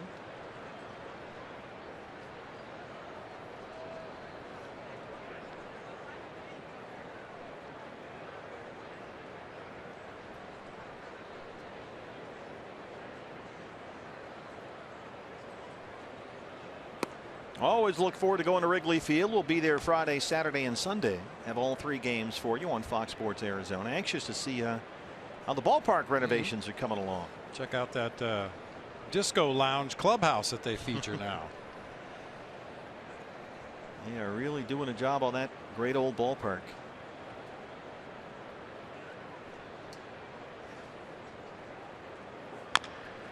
Here's the chopper to Goldie at first. He's got it himself. Runners move up, and that's the second out. Correa now at third and White at second. 2 down for Marisnick. Center fielder Jake Marisnick. Marisnick has doubled. He'd been hit by a pitch and scored twice.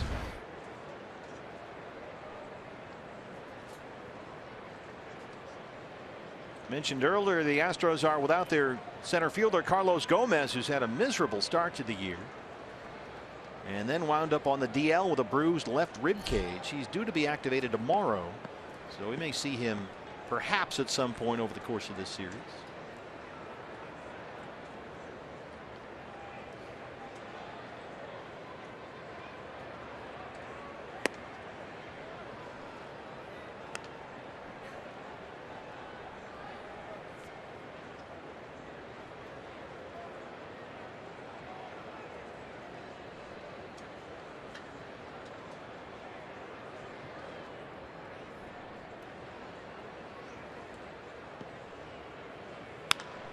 Look out, Gary Pettis. Let's see if No Doubt Ned can get this one. No doubt. No doubt.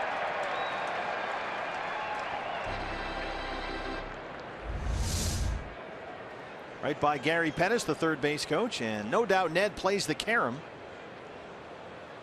Watch out.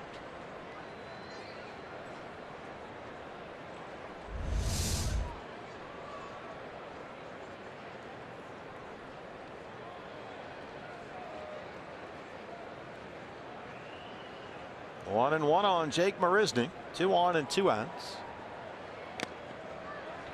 Strike 2. Diamondbacks in the bottom of the 4th, trying to get the offense going. Still only 1 hit. That was Goldie's homer. I want a video of this. Will. Some of the killer bees are here with us. There's Jeff Bagwell, Craig Biggio. Different Astro looks over the course of their evolution.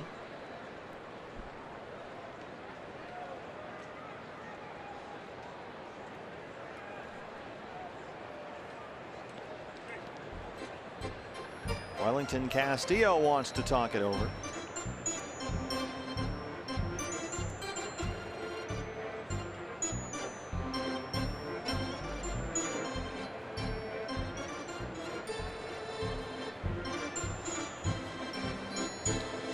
First of a 4-game home and home, the Diamondbacks and the Astros. Game 2 tomorrow. It's a matinee day, getaway day game, fans. So make it a 4-day weekend. Come on out to the ballpark tomorrow. Watch Patrick Corbin pitch against Lance McCullers. After that ball game tomorrow, we're on an airplane to Houston for 2 more against the Astros. Robbie Ray and Mike Fiers Wednesday. And then another day game on Thursday. Zach Greinke and Dallas Keuchel. How about that matchup? Missed inside, and it's 2 balls and 2 strikes.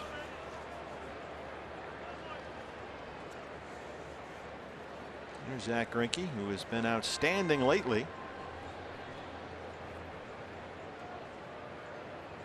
Zach now 6-3 on the year. Right to Goldie. And Randall Delgado strands 2, but the Astros get 2 more, and they lead at 8-1.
On this Memorial Day, Diamondbacks trail the Astros 8-1. Goldie, red hot. Last 13 games, 13 RBIs, hitting just under 360 during that span. And he hit a home run into the pool his first time up today. Stay hot, Goldie. He's really hit well against the Astros here at Chase Field. 11 career games against the Astros here at home. He's a .400 hitter with 9 extra base hits, driven in 10. The Houston native from the Woodlands, just outside Houston, was a big Astro fan growing up, Paul Goldschmidt. Goldie's home run into the pool on the fly, just the 30th ever by a Diamondback, and the second time he's done it. Both times for Goldie into the pool against his hometown team, the Astros, which is coincidence and not irony.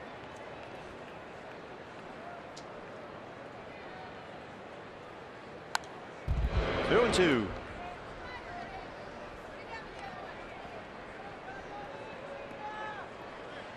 As good as Goldie has been lately, he needs a little help. Only one hit on the board for the Diamondbacks today. That was that opposite field splash down homer by Goldie. Collin McHugh has retired the last 7 he's faced. But boy, the signs of life in Goldie's bat have become more and more frequent lately. Especially good was yesterday when he drove that liner over the head of Matt Kemp to the right field wall, had a 2-run double. That was in the 2nd inning yesterday. And then the home run into the pool here today.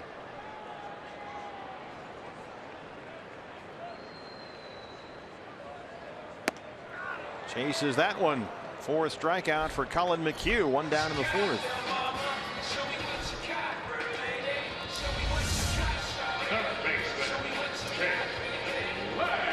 Just a little bit of cutting action. Started that fastball just on the outer third of the plate, and then just a little bit of movement took it off the corner.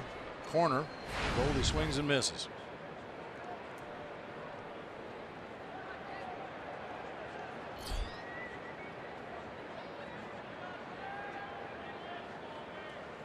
Jake Lamb, the shift is on. There's strike 1.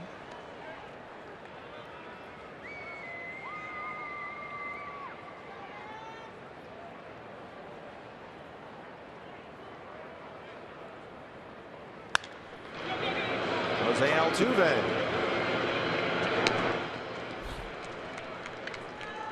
So Lamb has walked and grounded out. 2 down for Wellington Castillo.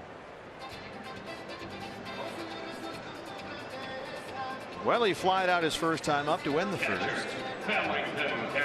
And he is slumping right now, Wellington Castillo. 6 for his last 44 up there. It's been a bit of a struggle lately.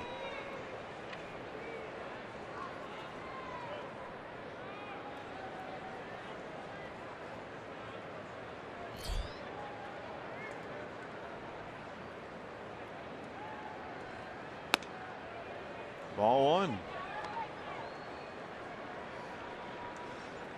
Collin McHugh's got to feel pretty good right now with an 8-1 lead. He is winless in his last 3 starts.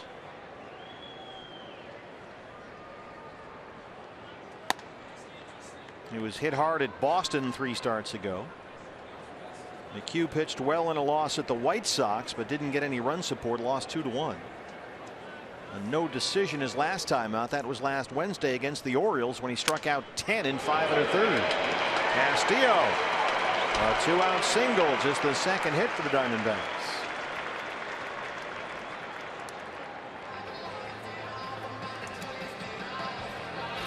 That ends a stretch of 9 straight retired by Collin McHugh and brings up Chris Owings.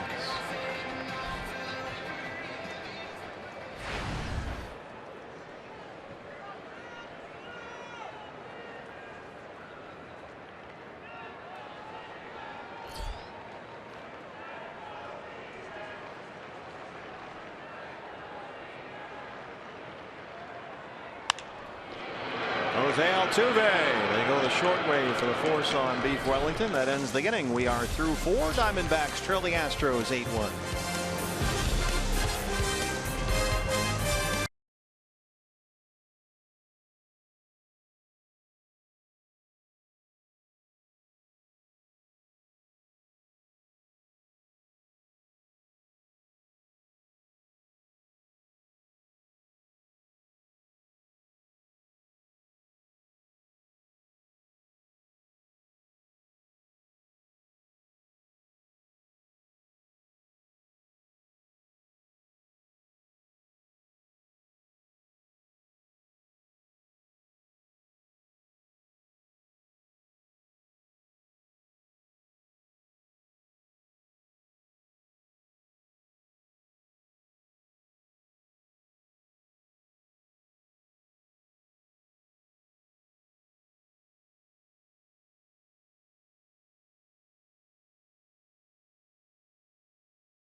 8-1.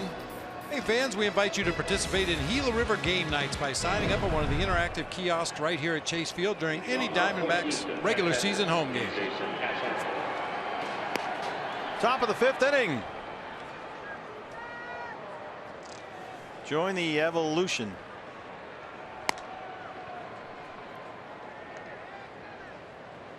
It's like a game show in here. It really is. I love that match thing they do though with the 12 numbers. And it's so funny to watch the entire ballpark get into it and scream out numbers at the poor person that's standing on top of the dugout trying to listen. Everybody enjoys that game. And the here. clock's running the whole time, and the contestant today was kind of 2 and she was, they were actually booing her. Yeah. She wasn't doing well. Get with the spirit of the game here. Let's go. Quick, quick, quick. Jason Castro has singled, doubled, scored a run, and knocked in 3. The Astros catcher leads off the 5th against Randall Delgado. On in relief of left-hander Edwin Escobar, who made his first major league start. Didn't get a ton of help behind him, but didn't help himself either. Escobar went 3 1/3, gave up 8 runs, 7 were earned on 10 hits. Had a walk and 2 strikeouts. There's Mike Butcher going over things. Ruby De La Rosa helping with a translation a bit.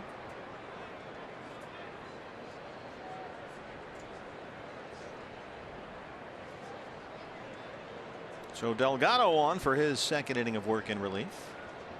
Uh-oh. Yep. It's time for Wetzel's Pretzels. I like it. Down 8-1. I'm having some pretzels. My wife is here today, and Cindy has brought us some pretzels, BB, from right below us. That cinnamon smell wafts. Is that the right verb? Wafts its way up here? Wafts its way, yeah. Sure. I like it when Cindy comes to the ballpark. She always brings treats. Yes, that's right. Cookies and brownies, whatever you need. Everybody makes that well. The radio crew's happy. Although, when the moral compass, Mike Farron, gets a hold of the treats, he's earned a nickname behind the scenes as the Cookie Monster because they're gone in a hurry. The picnic's over. Yep. All that's left is the ants.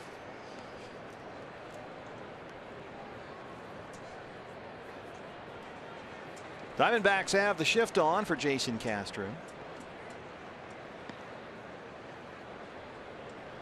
There's a look at the defensive alignment.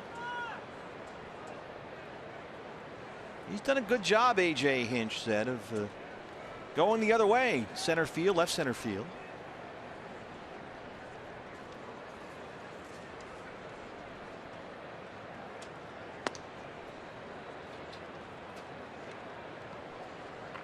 Jake Lamb right in front of second base umpire Sean Barber. And Segura on the outfield grass. A 2-2 count. The pitcher, Colin McHugh, is on deck.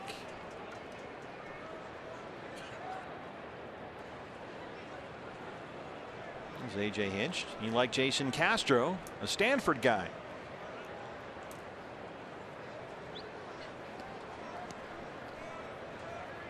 Probably helps when you went to the same college as your manager. Doesn't hurt anything. You have any Ohio U players play under you? No. Nobody else ever made it to the big leagues. 3-2. Well, maybe not since. But I know you and Mike Schmidt. It's Steve Swisher. Steve Swisher on the list. Well, I'm just saying, you know, it's not like it's a long list. No. They're all too busy studying. Yes. It's like the Harvard of southeastern Ohio or something. Well, there's a walk to Castro, who's aboard for the 3rd time today to lead off the 5th. Hey fans, when the D-backs win, you win at Papa John's. A day after every Diamondbacks win, you get 50% off your regular menu price online order at Papa John's. Enter promo code DBACKS50 at papajohns.com. There are the Wetzel's Pretzels. We have some of those up here. Those are tremendous. Right here at Chase Field. They'll cook them off hot for you. Put some cinnamon on there, whatever you want. Dipping sauce, you name it, they got it. Mike Bauer nodding approvingly up here. Big Game Bauer, he's put away a few of these Wetzel's Pretzels. Vanessa, on the other hand, no. Oh, no, she's admitting to you having some Wetzel's Pretzels. We're going to have our annual modeling segment coming up at some point soon here in the booth. Next half inning, I'm told, by our moderately reliable staff. You want to see a clash of the Titans. Drop a bag of Wetzel's pretzels between Bauer and Farron. That's like Thunderdome. 2 men enter, 1 man leaves. Delgado has the bunt. He'll settle for the out at first. 1-4 on the sacrifice for McHugh, his second of the ball game, and they move Castro along. Pretty impressive for a guy that didn't have it at bat coming into play today. Put down 2 perfect sacrifice bunts. Yeah. Well, here's Springer doing what the leadoff man is supposed to do. He's been on base 3 times in 3 plate appearances. 2 singles. He scored twice. Knocked in a run. Now, we were told he was struggling a little bit coming into this series, but you'd never know it. 3 hits in the ball game already today. Last season he was 11 for 22 against the D-backs. My math is not great, but that's 500. Stop showing off your Ohio U education. He's right. Harvard on the Hocking. That's it. The Hocking River actually used to cut right through the middle of town. This is how smart the people in Athens and Ohio University are. They rerouted the river. How do you do that? Take a canal and have the river go around the university golf course and all the way around the south end of town, because every spring it used to flood and everything came to a standstill until the floodwaters went down. So they just rerouted the Hocking River. Engineering. That's all that is. Was it named after former Astro Denny Hocking? I don't think so. Took a shot. Jose Altuve. It's a fly ball to Yasmany Tomas for the warning track, and that ends the top of the 5th inning. Bottom 5 coming up. Mike and Vanessa are next. D-backs trail at 8-1.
Here at Chase Field. Fans, Native American Recognition Day is June 11th at Chase Field. The lovely Mike and Vanessa are here.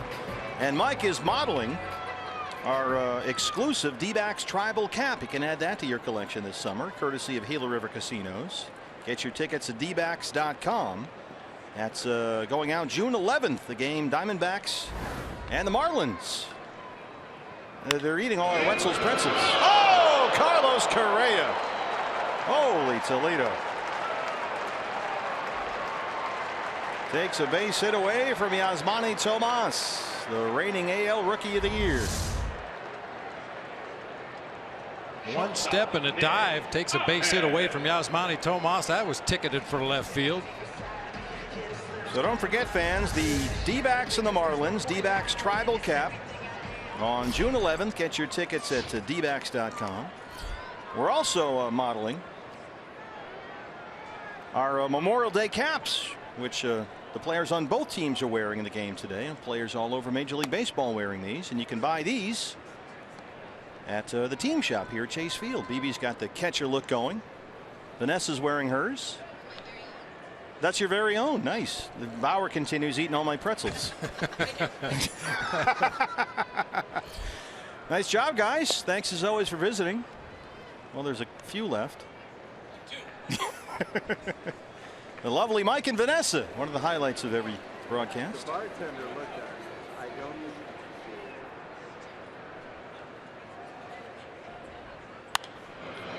even see it. 1-2 on Nick Ahmed.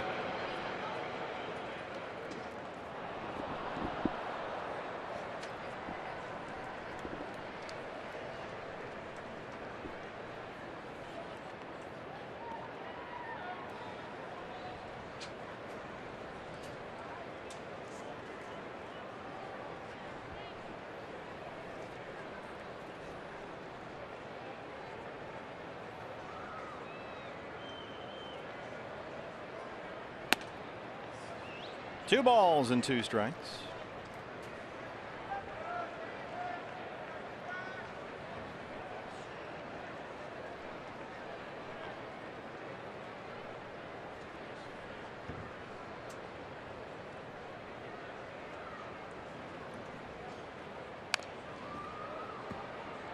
Pitcher spot due up next for the Diamondbacks, and Phil Gosselin is in the on deck circle. Looks like he will hit for Randall Delgado. Some of the D-backs barbecue aprons from this Memorial Day weekend giveaway on display here at the ballpark. Lefty Zach Curtis warming up in the Diamondback bullpen.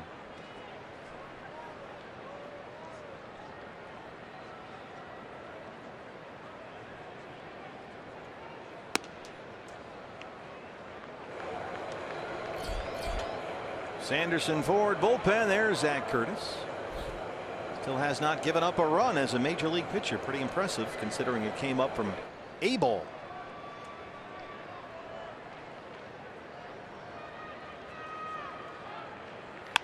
A bouncer up the middle. They'll try Correa one more time. Boy, he's got a good arm.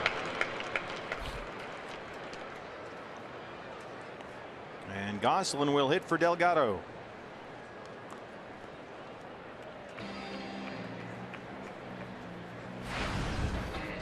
Phil Gosselin 258 with a home run. Randall Delgado, number 58. Phil went hitless in the start yesterday, but had a walk and an RBI.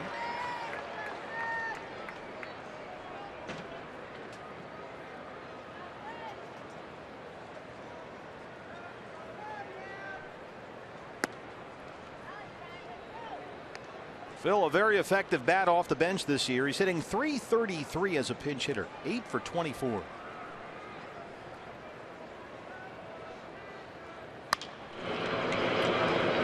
Gonzalez at third. Colin McHugh works a 1-2-3 fifth inning on this Memorial Day at Chase Field. Time now for our national moment of remembrance, and the voice of Chase Field, Mr. Chuck Draga. Ladies and gentlemen, on this Memorial Day, Major League Baseball, the Arizona Diamondbacks and Houston Astros are proud to once again participate in the National Moment of Remembrance as we pause to remember the brave men and women who made the ultimate sacrifice in service of our country.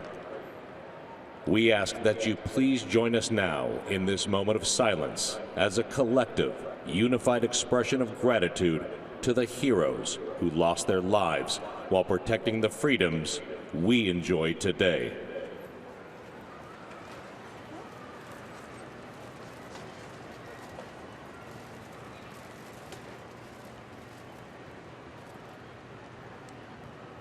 Thank you.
Top half of the 6th inning.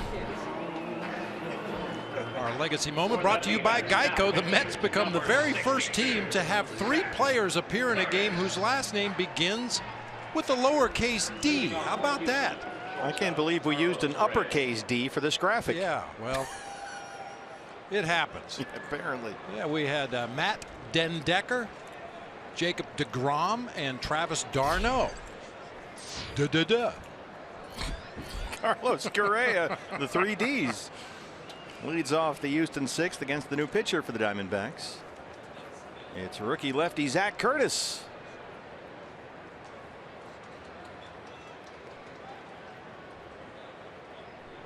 They actually had to use an upside down P on Travis d'Arnaud's uniform because they didn't have a lower case D. Neither do we, apparently. Arizona Federal Credit Union pitching change. 9 big league appearances so far, and Zach has yet to allow a run.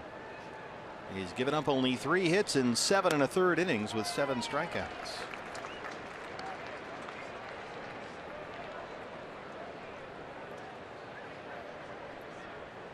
Correa has walked. He's got a pair of RBI singles.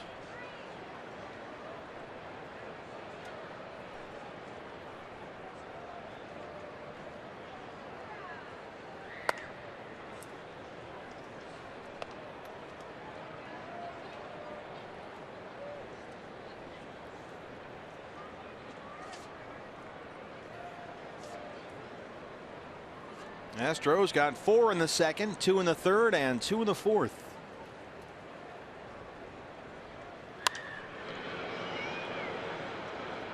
Zach Curtis worked Wednesday night in Pittsburgh, pitched 1 inning. Had a walk and 2 big strikeouts. He struck out both Gregory Polanco and Starling Marte in that ball game.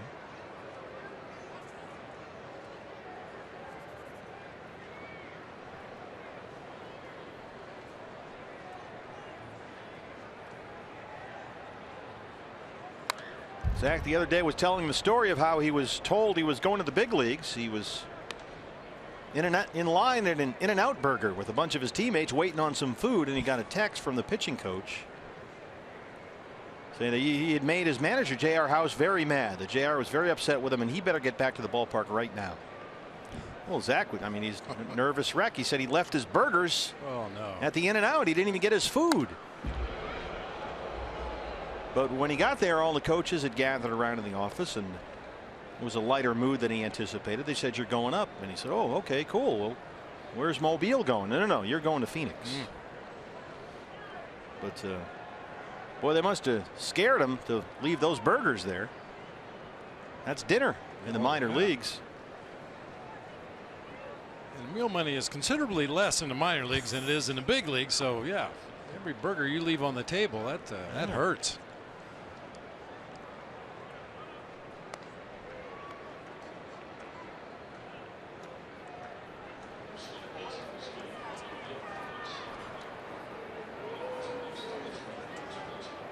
Boy, great food here at Chase Field. Out there at the draft room, craft beer and bites. Got a table, look outside the ballpark, sit on the terrace there. Food, beverages, the whole thing. I had some of my family in town for the last homestand, and they were up in the draft room pregame watching batting practice down on the field, having a burger. Beautiful beverage. Yeah, that's a great seat up there. Sit at your table, overlook the whole ballpark. Going along with it, and some snacks.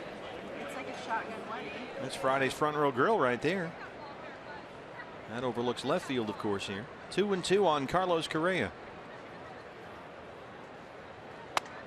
Just inside, a full count, 3-2.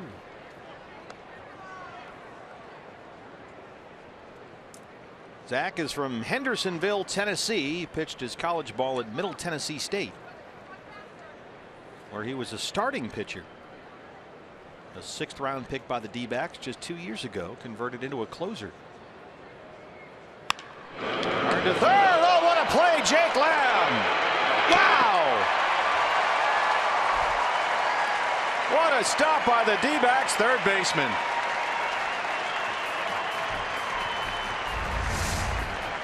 Ball hit like a bullet. That's our Chaz Roberts Air Conditioning and Plumbing cool play of the game. Can't do it any better than that. Jake Lamb, just a reaction play. It actually took a bad hop. He had to stay with it and then fire a strike across to Goldie for the out. Nicely done. And Correa runs really well. He can get up that line. Just able to get him by half a step. Nice play. Colby Rasmus 0 for 3.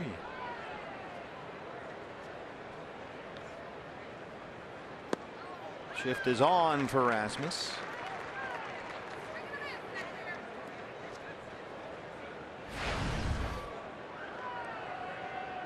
Colby Rasmus last offseason made some history.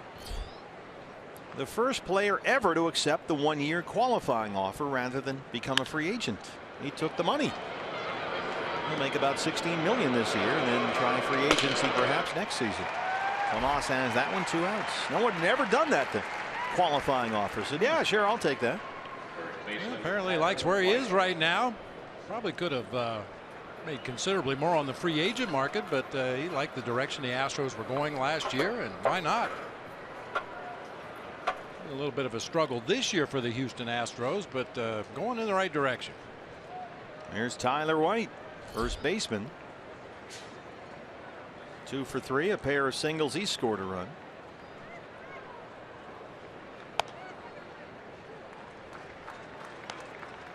He's one of those guys that the scouts look at the body and go, eh. A lot of people, his college coach was saying, didn't believe in Tyler White. Not really super athletic looking, but he can play baseball.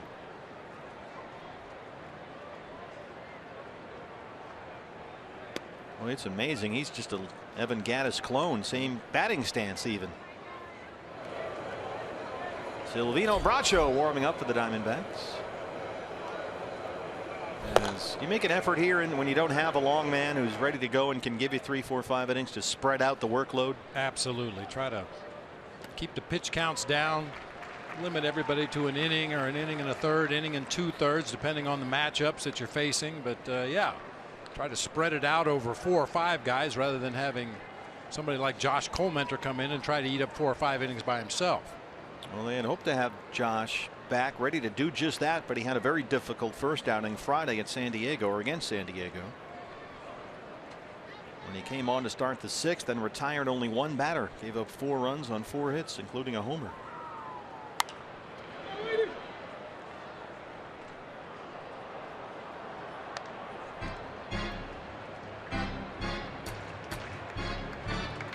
Tyler White mentioned he was a 33rd round pick out of Western Carolina. You always hear about pro athletes and baseball players making all this money. This guy's signing bonus was $1,000.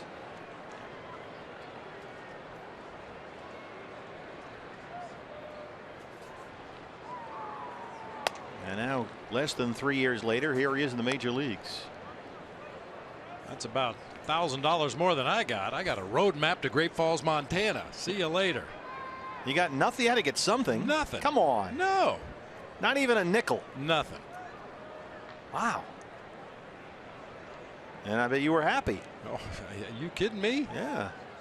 Drove straight through to Great Falls. It stopped for a couple of hours in St. Cloud, Minnesota to get some sleep, and then rolled on into Great Falls, Montana. Got to town just as there was a Canadian airline pilot strike. So all the hotels in town were booked in Great Falls. I went to the team hotel, told them who I was. They said, we never heard of you. Where'd you sleep? Well, they said, we'll put you up for tonight. We have a small room available. We'll put you up for tonight. But if it turns out you're not with the Giants, you're going to have to pay for the room. So, all right, fine. White gets hit by that pitch from Zach Curtis. So what happened the next night? Well, everything was cool. I mean, you know, they realized I indeed was on the Great Falls Giants, and stayed at the hotel for a couple of nights until we could find housing in town. And they had host families, and this one lovely lady had, I think, about 6 players stay at her house. Myself and another married player shared the 2 bedrooms upstairs, and guys were sleeping in the basement and out in the backyard. And I think we paid about $30 a month rent. It's like camp. Oh, camp would have been an upgrade. Marwin Gonzalez. I have workouts every day at 11 o'clock in the morning till 2 o'clock in the afternoon. Then you take a quick shower and put the same sweaty uniform back on for the game that night. Those were the good old days. Good old days.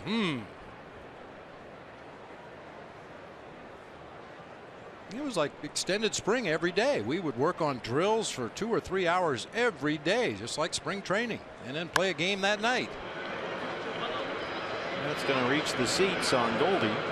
Well, it's Montana. Did you get to do any fishing at all? No, you know, I wasn't even a fisherman then. We did fish a little bit in Idaho Falls, Idaho, so we could eat and save our meal money. Live off the land. Yeah. That's when you know things are tough. We caught some trout and took it back to the Super 8 or whatever we were staying in at that particular time, and they had a kitchen, and they let one of the guys go back there and cook up the trout. We had a nice feast. Living large. 1-1 on Marwin Gonzalez, the third baseman, who's 0 for 3.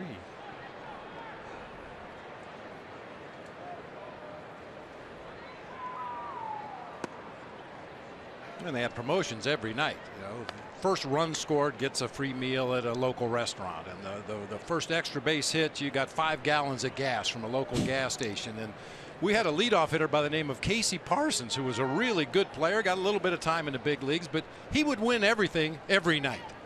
Because he was first. Yeah, he'd get a base hit, he'd steal a base, he'd score a run, and just cash in on all of it. Sky high pop up. This is going to stay playable, and foul ground for Ahmed. And that's the end of the top of the 6th inning. 3 up, 3 down for Zach Curtis after the hit batter. 8-1.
Score 5 runs or more. Taco Bell is giving away 3 free tacos with the purchase of a large drink between 4 and 6 the following day at participating locations. Top of the order for the Diamondbacks in the home half of the 6th inning. They trail the Astros 8-1. Gene Segura 0 for 2 leads it off against right-hander Collin McHugh, who so far has given up only 1 run on 2 hits through 5 innings. The 1 run, the Goldie homer in the first, is 10th of the year.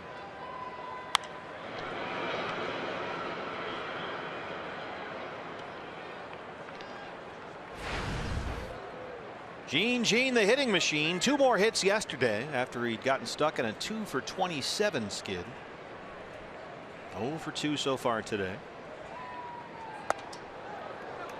We were asking for Gong Show clips for Gene, the hit machine yesterday. Got a few on Twitter.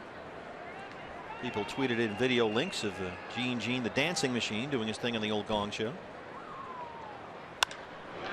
A fly ball out to right field for George Springer, who's got one away.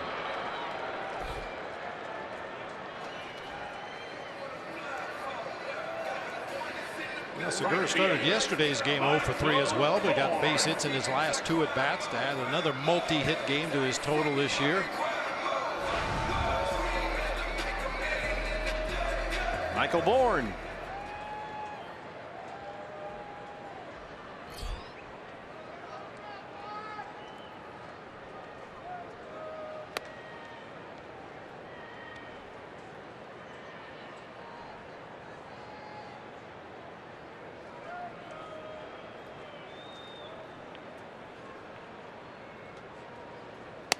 Talked about guys in this ball game who have come up with less than stellar track records and done well, and Collin McHugh certainly fits that description. A guy who was originally an 18th round pick by the Mets out of Berry College, which is in Georgia.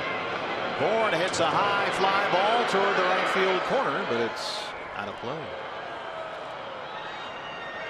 The baseball powerhouse of Berry College. Mets didn't think a whole lot of him. They traded him to the Rockies for Eric Young Jr. McHugh was at Colorado for only 1 year. Went 0-3 in 4 big league starts and got waived. But the Astros picked him up, and he has been tremendous for them.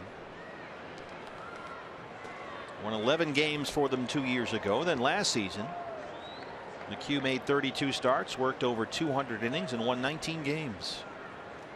Not bad for an 18th round pick out of Berry College.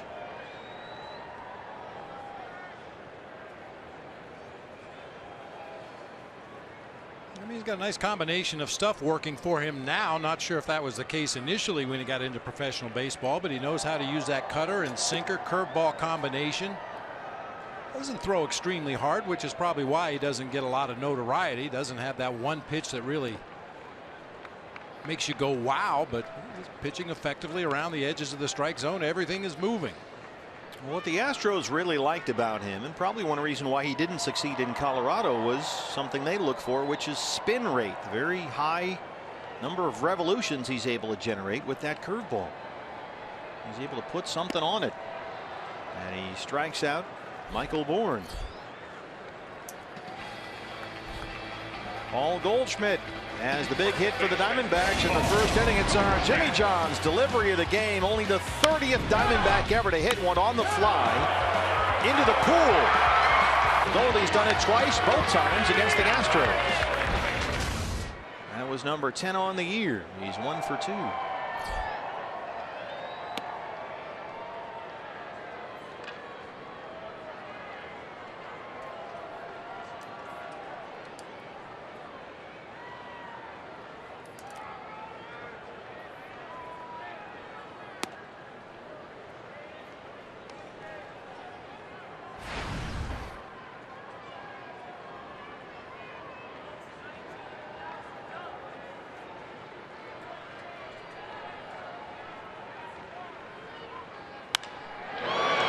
Fly ball for MARISNICK in center field.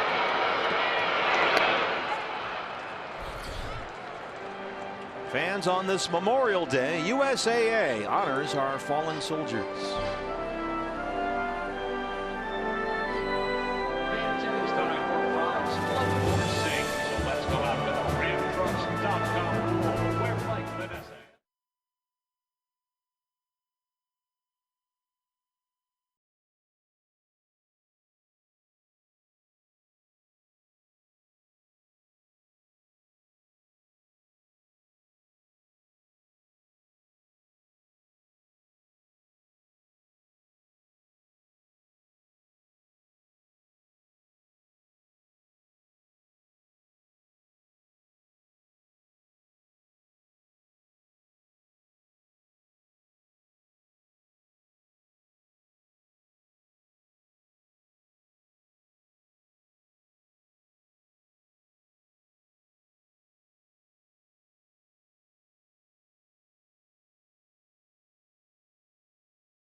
D-backs trail the Astros 8-1. Friday, fans, some of the world's biggest soccer stars, like Clint Dempsey, converge in the U.S. for the 100th anniversary of the Copa America. It all starts as Team USA takes on Colombia Friday at 5 o'clock on FS1.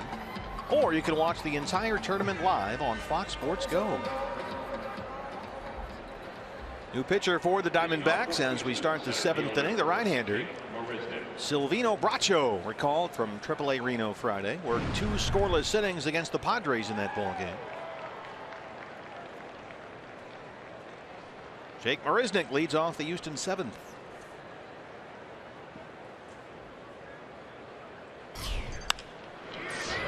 Right center field. The board has it. 1 pitch, 1 out for Bracho. Hey, congratulations in order to both the Arizona State Sun Devils and the U of A Wildcats on making the field of 64 for the NCAA Division I baseball tournament this year. ASU goes to TCU for the regional, and U of A will go to Louisiana Lafayette. TCU, they got a great facility down there. Those games are a lot of fun if you've ever had the chance to go to a regional or a super regional or even to Omaha. Jason Castro, Stanford Cardinal, in there. He has singled, doubled, walked, scored a run, and knocked in 3. Also, congratulations to Jacob and Luis Gonzalez. Jacob made the All-State baseball team, was just announced recently, and Jacob's going to be going to TCU next year. Yeah. Gonzo's made a bunch of trips down there already to check things out. Seen some games in that ballpark. It's a neat little college stadium because it has a small upper deck, you know, which is kind of cool for the college game. You don't normally see that. Yeah, more and more you see some of the big powerhouse programs with really nice baseball facilities.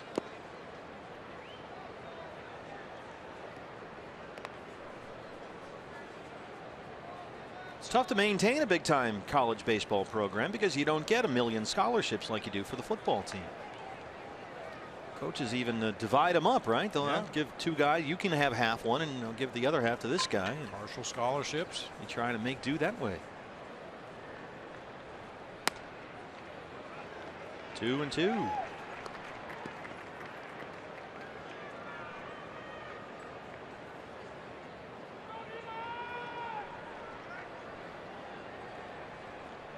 Sun Devil fan.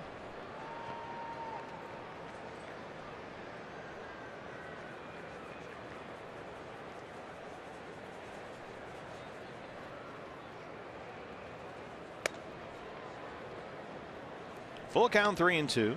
The pitcher McHugh is on deck.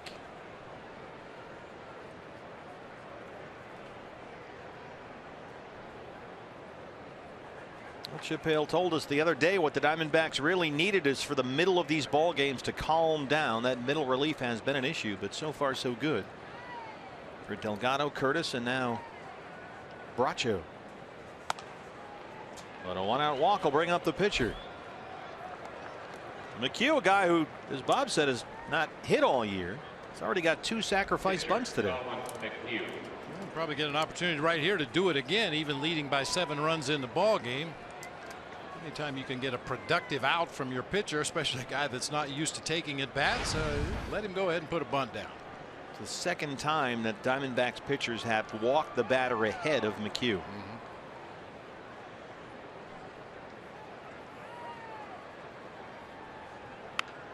Pops it up. Bracho's got it.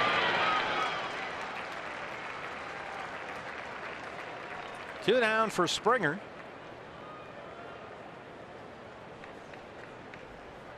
Silvino Bracho, after looking very impressive near the end of last year, struggled his first 2 times up with the Diamondbacks this season, but he looked a lot better on Friday, his 3rd big league stint.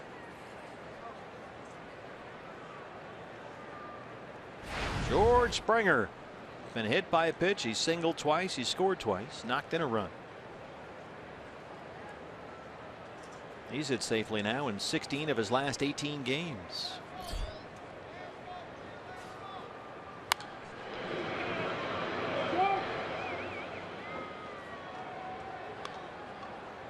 We talked about the absence of Carlos Gomez for the Astros, and since he's gone, George Springer's trying to take those back knee swings that Gomez normally does. Gomez is an entertaining guy to watch. But he got off to a horrible start, then he got hurt. But he's due to come off the DL tomorrow, in fact. 1-1. Astros are going through their own disappointments. Much was expected of them after making the postseason last year, but they got off to a terrible start. And even after winning their last 2 games, they come in 7 under 500. But they've won 5 of their last 6, and they lead this one 8-1.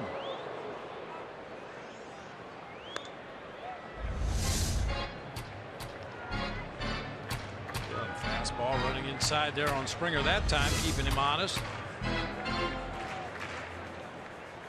That looked like the difference between pitching inside and pitching up and in. Yeah, I mean, there's nothing wrong with that right there.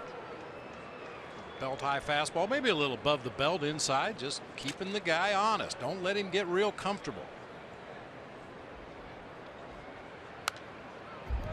There's that back knee swing. You're right on cue. 2-2.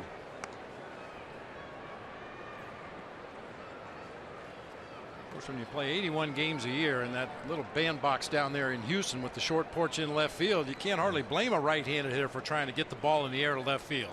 You'll see that later this week. When you go into the ballpark, it's stunning how close it seems. Like you can reach out and touch it. Makes Fenway Park look like Coors Field. Base hit for Springer. That's his 3rd today.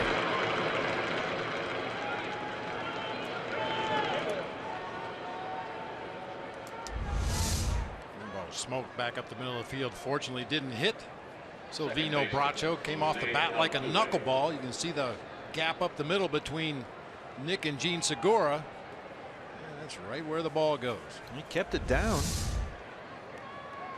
2 on and 2 out for Altuve.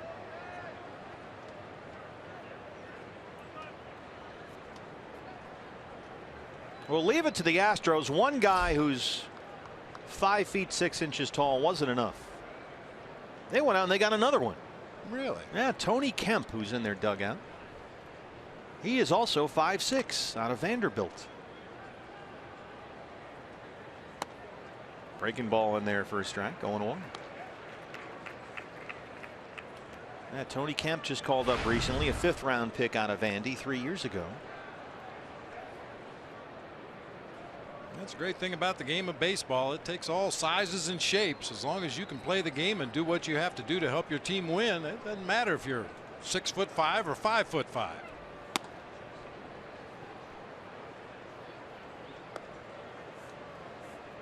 Makes for some interesting contrast, however, when you get a guy like Altuve on at first base and a first baseman like Paul Goldschmidt and they stand side by side. That's always good for a chuckle. But boy, this guy can hit. One of the best hitters in the game, Jose Altuve. A lot more power and a lot more patience at the plate this year. Home runs are up, walks are way up. He's really maturing as a hitter. He's still only 26. In fact, he just turned 26 earlier this month. Jose Altuve has led the American League in both hits and stolen bases each of the last 2 years. 2 seasons ago, he won a batting title. He's been an all-star 3 times, and last year won his first Gold Glove at second base. There's not much he can't do at 5 feet 6.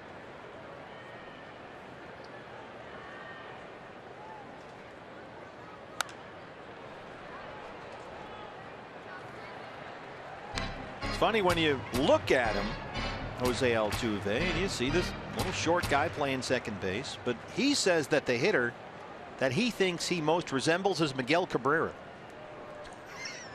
Okay. He says they have the same sort of approach up there. They just, you know, it's not a big plan. They react to the ball. They try and hit it up the middle or middle away. And you'll see Altuve do that a lot. They have the same approach, he says. I think the similarities pretty much end there. Pretty much. 2-2. Miguel Cabrera could carry Jose Altuve in his back pocket. But Altuve, I'm telling you, since the beginning of the 2012 season, he's got more hits than anybody else in the major leagues. He's 2nd in doubles and 5th in batting average. And along with what you mentioned, the Gold Glove last year, twice a Silver Slugger. Once again, you know, we were talking about Jose Cruz earlier. Playing down there in Houston, you don't get the same kind of recognition that you might playing in a major market. 2-2. Jose Altuve grew up in Maracay, Venezuela. Santa Claus came one year, left him a bat and a glove. And every day he would wait for his dad Carlos to come home from work, and every day they would practice. Almost got you. Thank goodness for the plexiglass.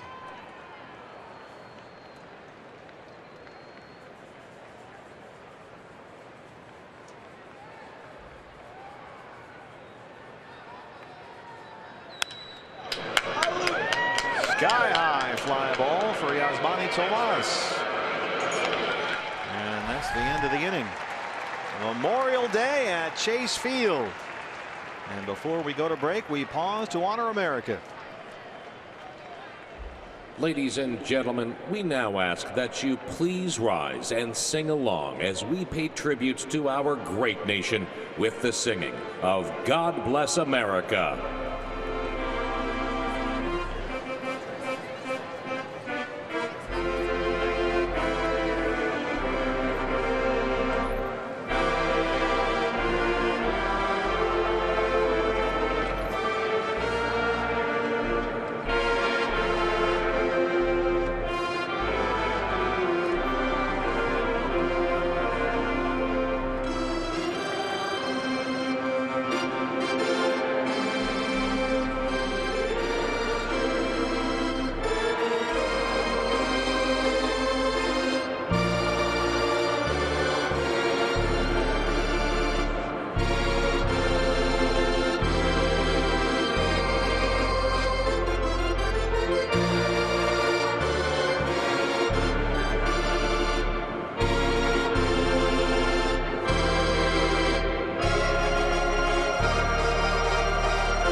George Springer and the Astros lead the Diamondbacks 8-1. Jake Lamb will lead off the 7th against COLLIN McHugh. Club Astro, they like to get down. Uh-oh, that made it in there, huh? This is the way they dance. This is us trying to get on the... Yeah, see, it's just not good. That's the Justin Timberlake video that went out yesterday.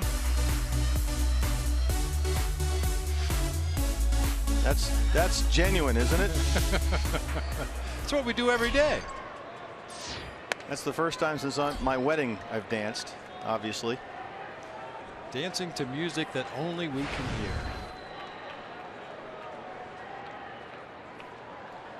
Jake Lamb leads off the 7th against Collin McHugh, who's retired 7 straight and 16 of the last 17 he's faced.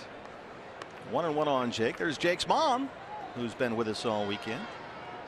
She's got her Lamb 22 jersey on.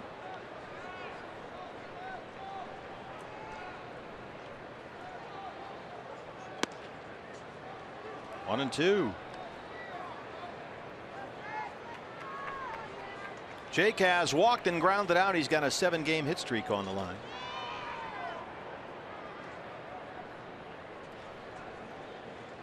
One-two pitch.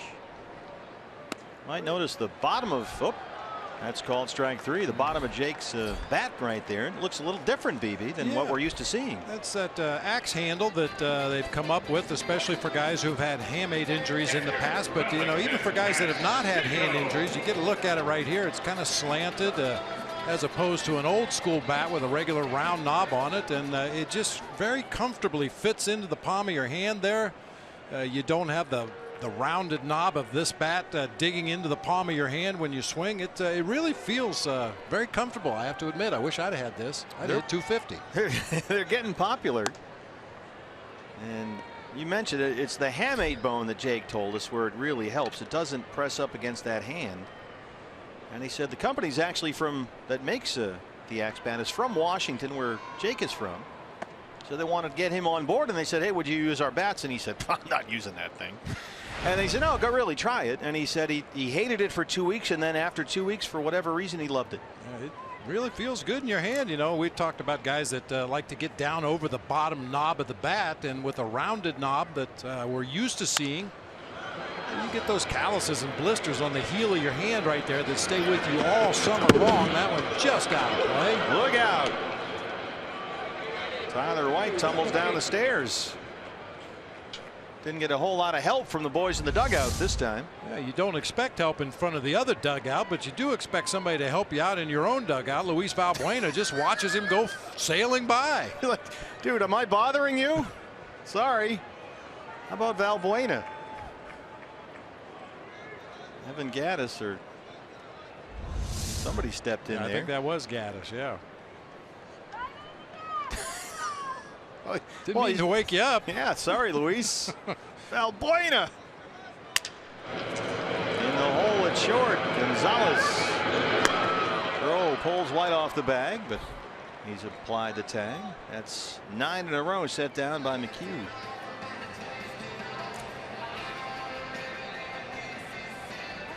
Center fielder, Chris.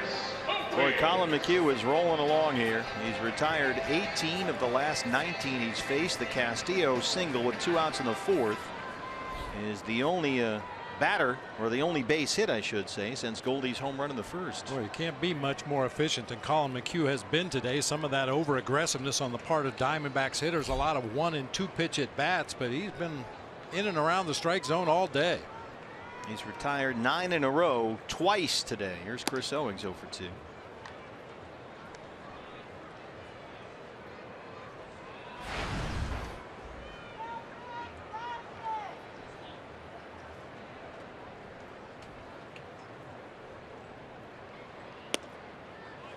Jake was telling us, Jake Lamb, that the first axe bat model he started using was the same one that Dustin Pedroia uses in Boston. He was one of the first people to use that bat. But with more and more hamate bone injuries, guys have surgery, they just have the bone taken out. Those bats are becoming more and more popular. Left center field, hit pretty deep. But Marisnick's there. 10 straight set down by Collin McHugh. Diamondbacks trail the Astros 8-1.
1 Houston, and some changes for the Diamondbacks defensively.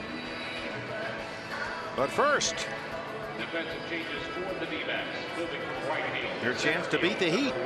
Tonight's word is salute. Log on to FoxSportsArizona.com/beat the Heat. Enter that word for a chance to win a trip to San Diego for the July 4th weekend. From now through June the 5th, we'll give you the word of the day every game. And once you see it, go to FoxSportsArizona.com/beat the Heat. And enter that word. The more times you enter, the better your chances to win. The password is salute. Salute. That's like the old hee-haw thing. Yeah. Salute. Salute. New pitcher for the Diamondbacks, Josh Collmenter.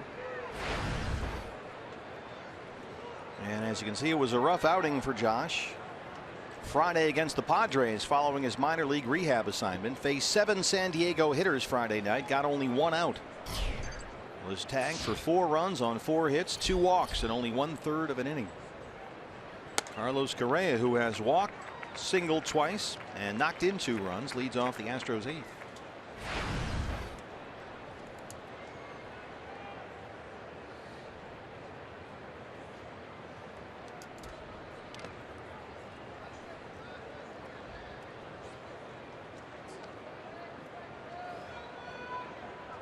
Chris Owings has come out of the ball game. He's been replaced in center field by Michael Bourne, who moves from right to center, and Brandon Drury takes over in right field.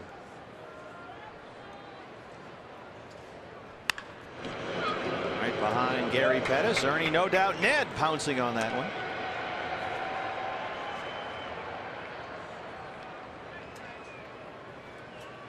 So there's Michael Bourne now in center field. Chris Herman takes over for Goldie at first. And Brandon Drury in right.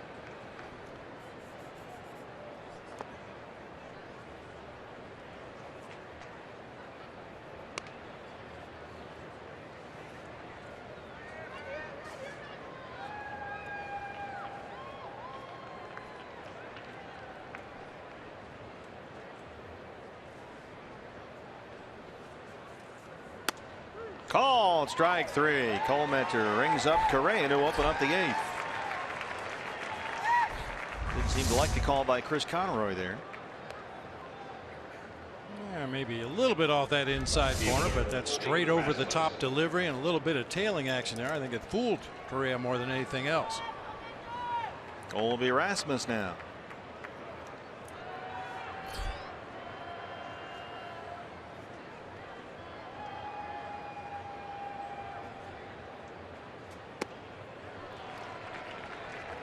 Well, the Astros have 8 runs on 12 hits, but Rasmus batting cleanup today is 0 for 4.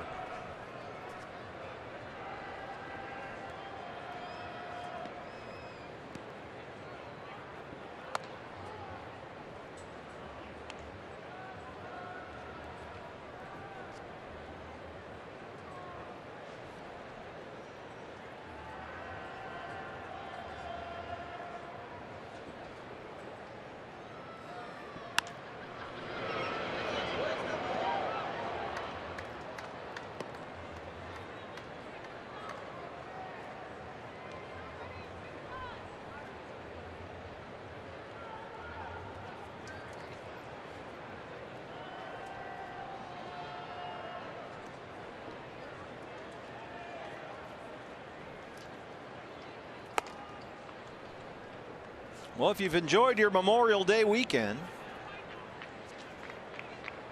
nice 3 days off, why not turn it into a 4-day weekend? Come on down and join us at the ballpark tomorrow at 12:40 first pitch. Patrick Corbin on the mound for the Diamondbacks against Lance McCullers, who started the final game of the season here last year. Diamondback Live pregame show comes your way at noon on Fox Sports Arizona. First pitch here 12:40. There's Patrick Corbin. 2-4 on the year now. That one is smashed right through the shift.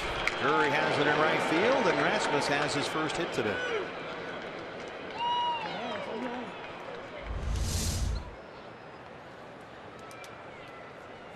Ball hit so hard nobody could react to it. Gene Segura didn't even break to his right. That ball was hit so hard.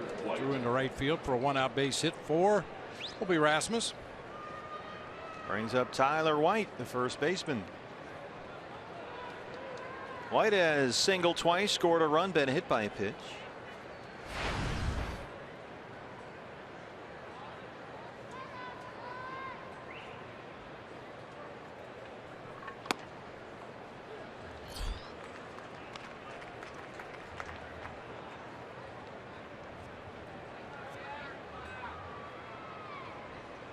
Be nice to give Josh 2 innings here today. Let him put Friday behind him. Drop that one and leave it right there. Make it a distant memory. He's ahead of White 0-2. You know, even though Josh Colmentor doesn't throw particularly hard, you know, mid to upper 80s, talk about downward plane. You can't get much more over the top than Josh Colmentor is. That ball's coming down as it gets into the hitting zone. White reaches out and taps it to Segura. Ahmed turns it. 4-6-3 gets Colmentor out of the 8th inning. Diamondbacks coming up.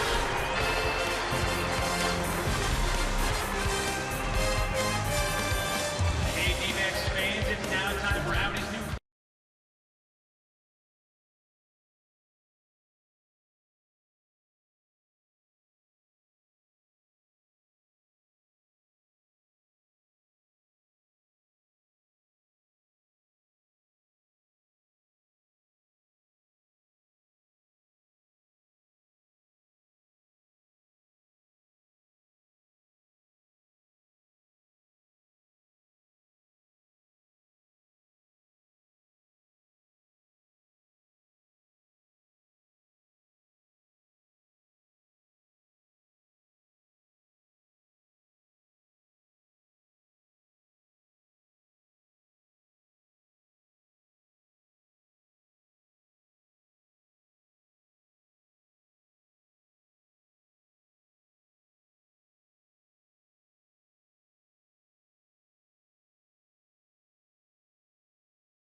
Game summary.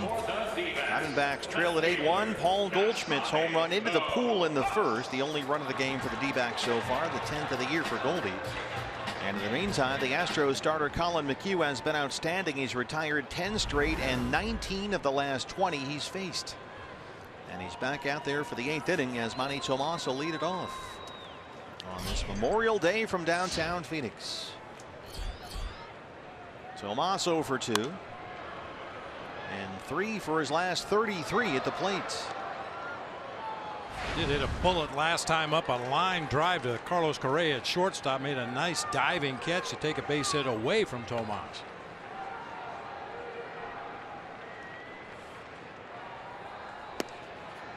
Lays off the breaking ball, and it's 1-1.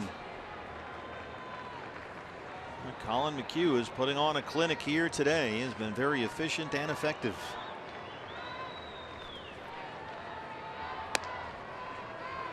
A home run to Goldie in the first, then a walk to Jake Lamb, and since that walk to Lamb with 2 outs in the first, he's retired 19 of 20.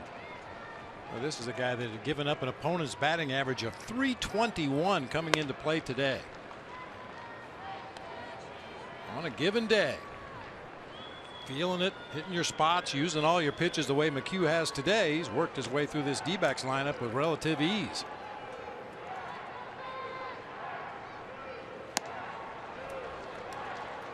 He's got his 7th strikeout. 11 in a row set down by Collin McHugh. Hey fans, the next holiday game here at Chase Field is the 4th of July. Be here for the 6:10 matchup against the San Diego Padres and stay cool inside air-conditioned Chase Field. Then relax as the roof opens for a post-game 4th of July fireworks spectacular courtesy of Gila River Casinos. Yeah, you don't want to miss that one. Nick Ahmed. They go for 2. You mentioned Collin McHugh's numbers. They're a little skewed. That's because after his first start this season, his ERA was 135. No kidding. He opened up April 6th at Yankee Stadium. Gave up 6 runs, 5 earned. Retired 1 batter and was out of the ballgame after 43 pitches in that first and his first start this year.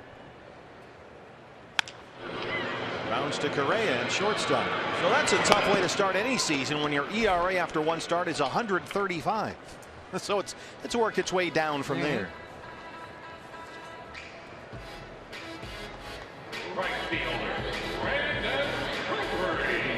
Once again, coming into play today, had given up 71 base hits in 52 2/3 innings, but the Diamondbacks just can't seem to get anything going against him today. Well, he's worked so far.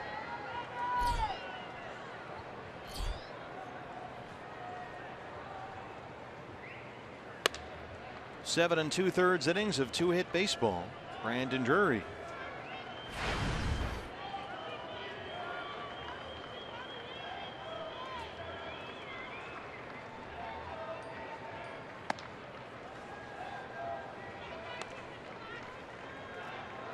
Brandon 1 for 11 in the series against the Padres. His offensive pace has slowed a bit lately. Last 10 games, Brandon has hit 180. Right back on the horse. Dumps it into center field. That's just the 3rd hit for the Diamondbacks against Collin McHugh. His approach is so good. His work habits are so good. It's hard to believe that he would be in any kind of an extended slump. Hits the ball to all fields. More of a line drive hitter than a fly ball hitter. So I never worry too much about Brandon Drury. Occasionally, you can see teams making a slight adjustment to him, and he'll struggle for a day or 2, but he usually figures it out pretty quickly.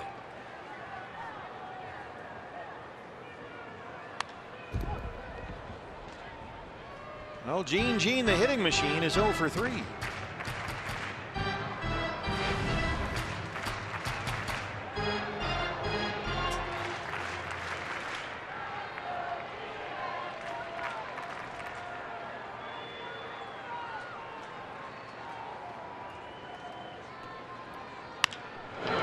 That's a fair ball, and he's at it again. It's going to roll all the way down the line. Drury will score easily here.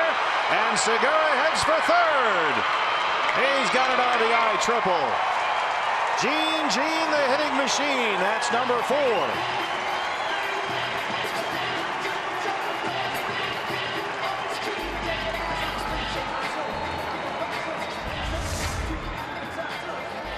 It's a tailing fastball in the inside part of the plate. Rolled right over it, but shot it down that 3rd baseline and got a little assist there from the pad out there on the door.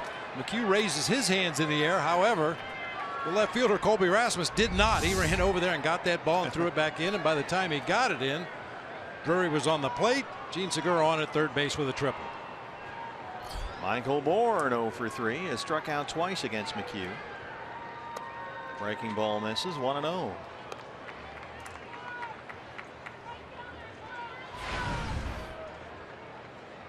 Well, McHugh had retired 12 in a row and 21 of 22 before Drury singled and Segura tripled to make it an 8-2 ball game.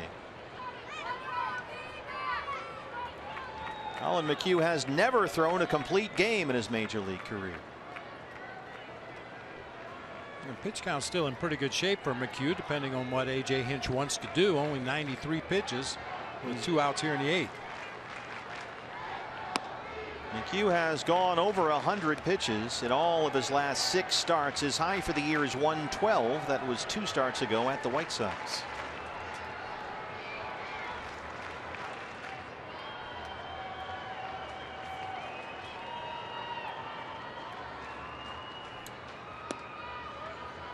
2-2.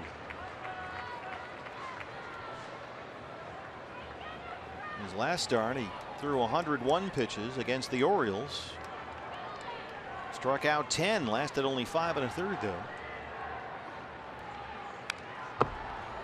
Well, this is just what A.J. Hinch needed today after that extra inning game last night. They used all of their bullpen with the exception of Chris Davinsky.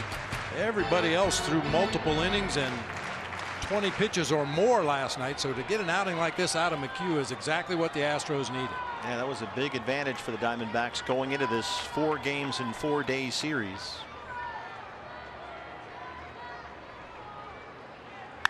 Altuve at second. We'll head to the 9th. Diamondbacks trail at 8-2.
The Backs trail the Astros 8-2, the first of a 4-game series. What's next brought to you by CenturyLink. Game 2 against the Astros, the final game of this homestand. Patrick Corbin on the mound against right-hander Lance McCullers. Diamondback Live pregame show comes your way at noon on Fox Sports Arizona. First pitch is 12:40 tomorrow. It's the getaway day matinee fans, so come on out to the ballpark and check out the Diamondbacks and Astros tomorrow afternoon. Get your tickets at dbacks.com. Marwin Gonzalez leads off the 9th against Josh Coleman. There is Gary Go-Go Gagne down there. Here's Go-Go. I think Ernie Ned has done a nice job of bouncing back after that earlier gaffe in the ball game.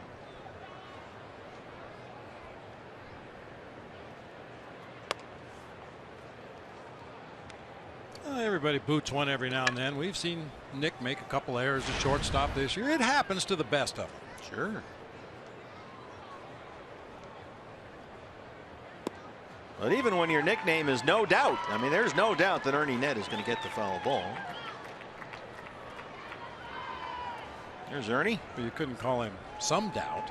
You could call him Shadow of a Doubt, maybe. I don't know. There's Go-Go Gagne.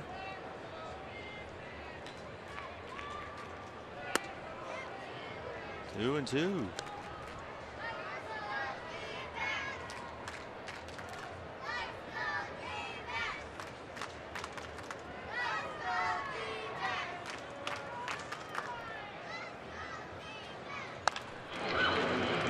A play for Segura. Got time to recover, but he can't pick it up. He got a hand or a glove on that about 3 different times, but the ball would just not cooperate. That's a tough error. Little indecision on the part of Chris Herman over there at first base. Yeah, it hit Gene in the heel of the glove and just misfired a couple times trying to grab that with the bare hand. Still had time to make the play at that point if he can come up with it cleanly, but right there just looked off the ball enough and it just kept rolling away from him. Been that kind of day for the Diamondbacks. Jake Marisnick, the center fielder.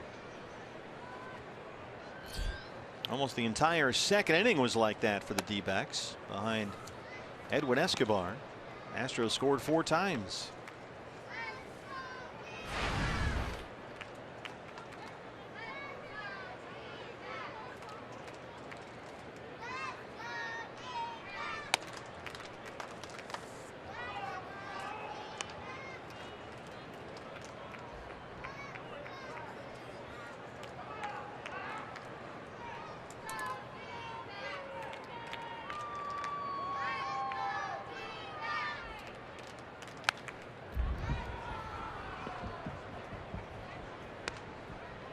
Josh was able to induce that ground ball double play off the bat of Tyler White to end the 8th inning after giving up a single to Colby Rasmus. Looking to do the same here, and bail Gene Segura out with that E4 to start the inning.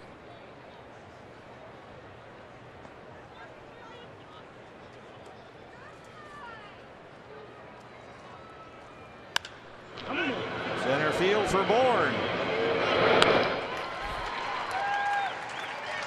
Hey fans, the Arizona Diamondbacks and Geico are proud to offer military and first responders ticket discounts all season long, including half off on Sundays. For more information and to get tickets, visit dbacks.com/military.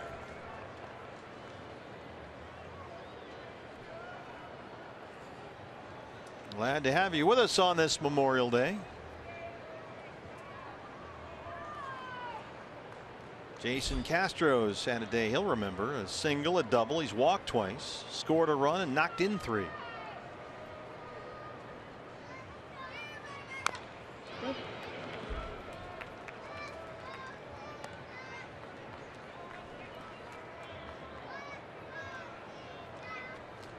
Two games against the Astros here at Chase Field, and 2 more at Minute Maid Park in Houston before it's off to Wrigley Field, Chicago, for a weekend set against the Cubs. Corbett and McCullers here tomorrow. Wednesday in Houston, Robbie Ray and Mike Fiers. Thursday, Zach Greinke versus Dallas Keuchel. That'll be a ball game to watch. And a little different schedule for Chip Hale's D-backs. He said it's going to get a little funky.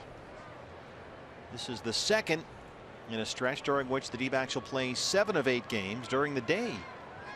Highly unusual these days.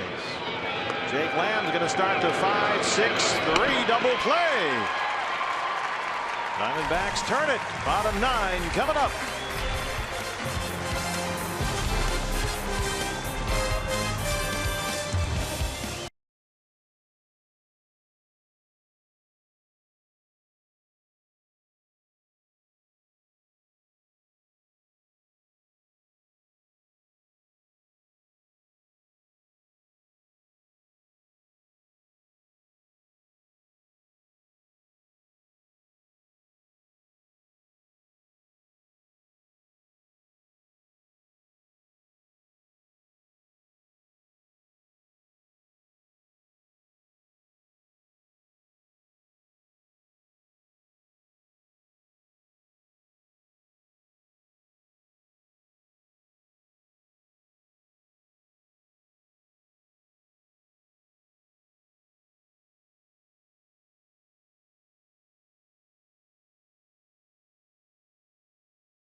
Jody Jackson back with you. Chris Herman inserted now at first base and set to lead off this inning as the D-backs try to get something going here. But Chip Hill was asked before today's game if it's been hard to keep Herman out of the lineup, and he said absolutely it has. He even thought about playing him in the outfield today. He will most likely catch tomorrow with Patrick Corbin on the mound. And so Chris Herman, he's made himself extremely valuable to this club. Guys, I know you love the nicknames, whether it's Herminator, Herm the Worm, or Babe. Again, for him, it's valuable. That's most important as he's really come on in the late in the month of April and here in the month of May, guys. That's right, Jody. He's been quite a find. A great acquisition by Dave Stewart, the front office. Here's Chris Herman, 312 and 5 homers. He started yesterday against the Padres, tripled and walked twice. And it's been really interesting, Bob, to watch the offensive swing that Chris Herman has undergone this year. Remember, he started out 1 for 20 at the plate with 7 strikeouts, and it wasn't looking very good. But since then, he's hit .404. That was just foul. So he starts out 1 for 20. Gogo's going to have to go get that one. Yep. Starts out 1 for 20, then hits .400, 10 extra base hits and 19 RBIs in his last 21 games. Well, that's why they call him Gary Go-Go Gagne. He'll go get it all the way out to the warning track.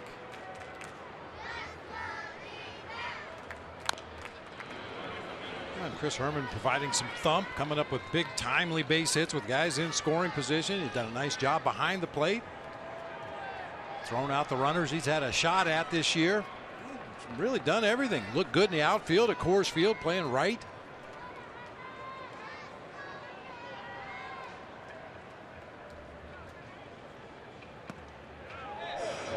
Yes, he went. Ron Kulpa rings up the Herminator. 1 down. Well, Collin McHugh is going to get a chance here for his first ever major league complete game. His career high is 8 2/3 innings. But it didn't look like anybody's warming up at the Astro bullpen. The pitch count is at 101. And he's got 2 more outs to get. Here's Jake Lamb.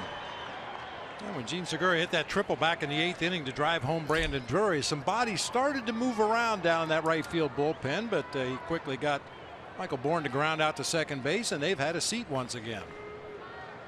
Shift is on for Jake Lamb, who gives it a ride. There it goes. Goodbye. That's number 8 for Jake Lamb. And Mom is in the house on her feet. There she is. Oh, that's my boy.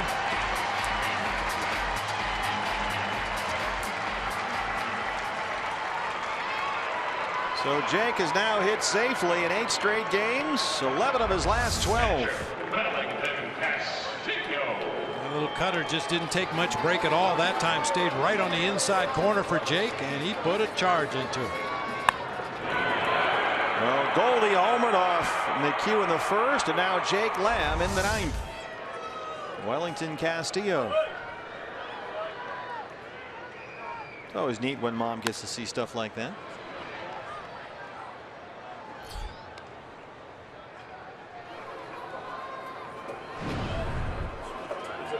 That's a big time jumbo jack, courtesy of our friends at Jack in the Box.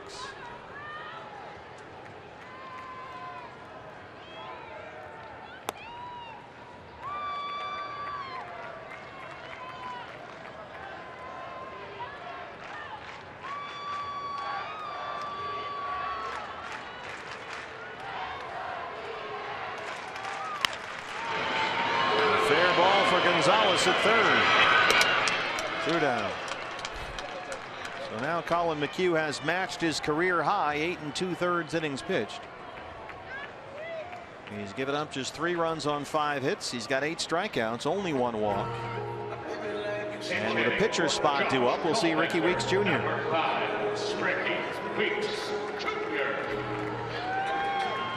Ricky at 235. He's homered twice.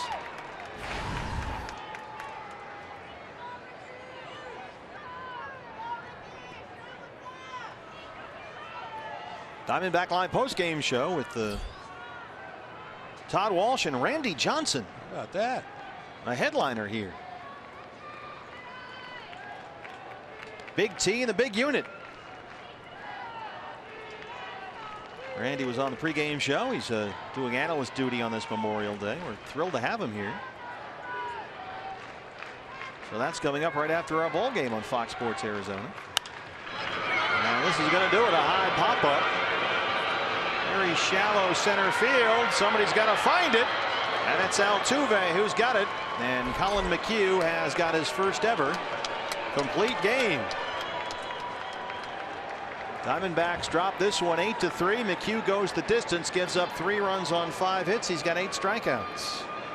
And the first of this 4-game set, 2 here, 2 in Houston, go to the Astros. Yeah, the Astros, as we mentioned at the top of the show, were struggling coming into this series. Had that long extra inning game last night in Anaheim. You would have thought the Diamondbacks would have a little bit of an advantage in this game today, but Collin McHugh took care of that all by himself. It was a short day for Edwin Escobar in his Diamondbacks debut. 7 earned runs, 10 hits in 3 1/3. Randy Johnson set to break that down as we start Diamondbacks Live. The post-game show's on the air with Todd Walsh. Todd. Steve, thank you very much. And Randy, here's the deal. We have a connection to rock and roll. We've talked about it.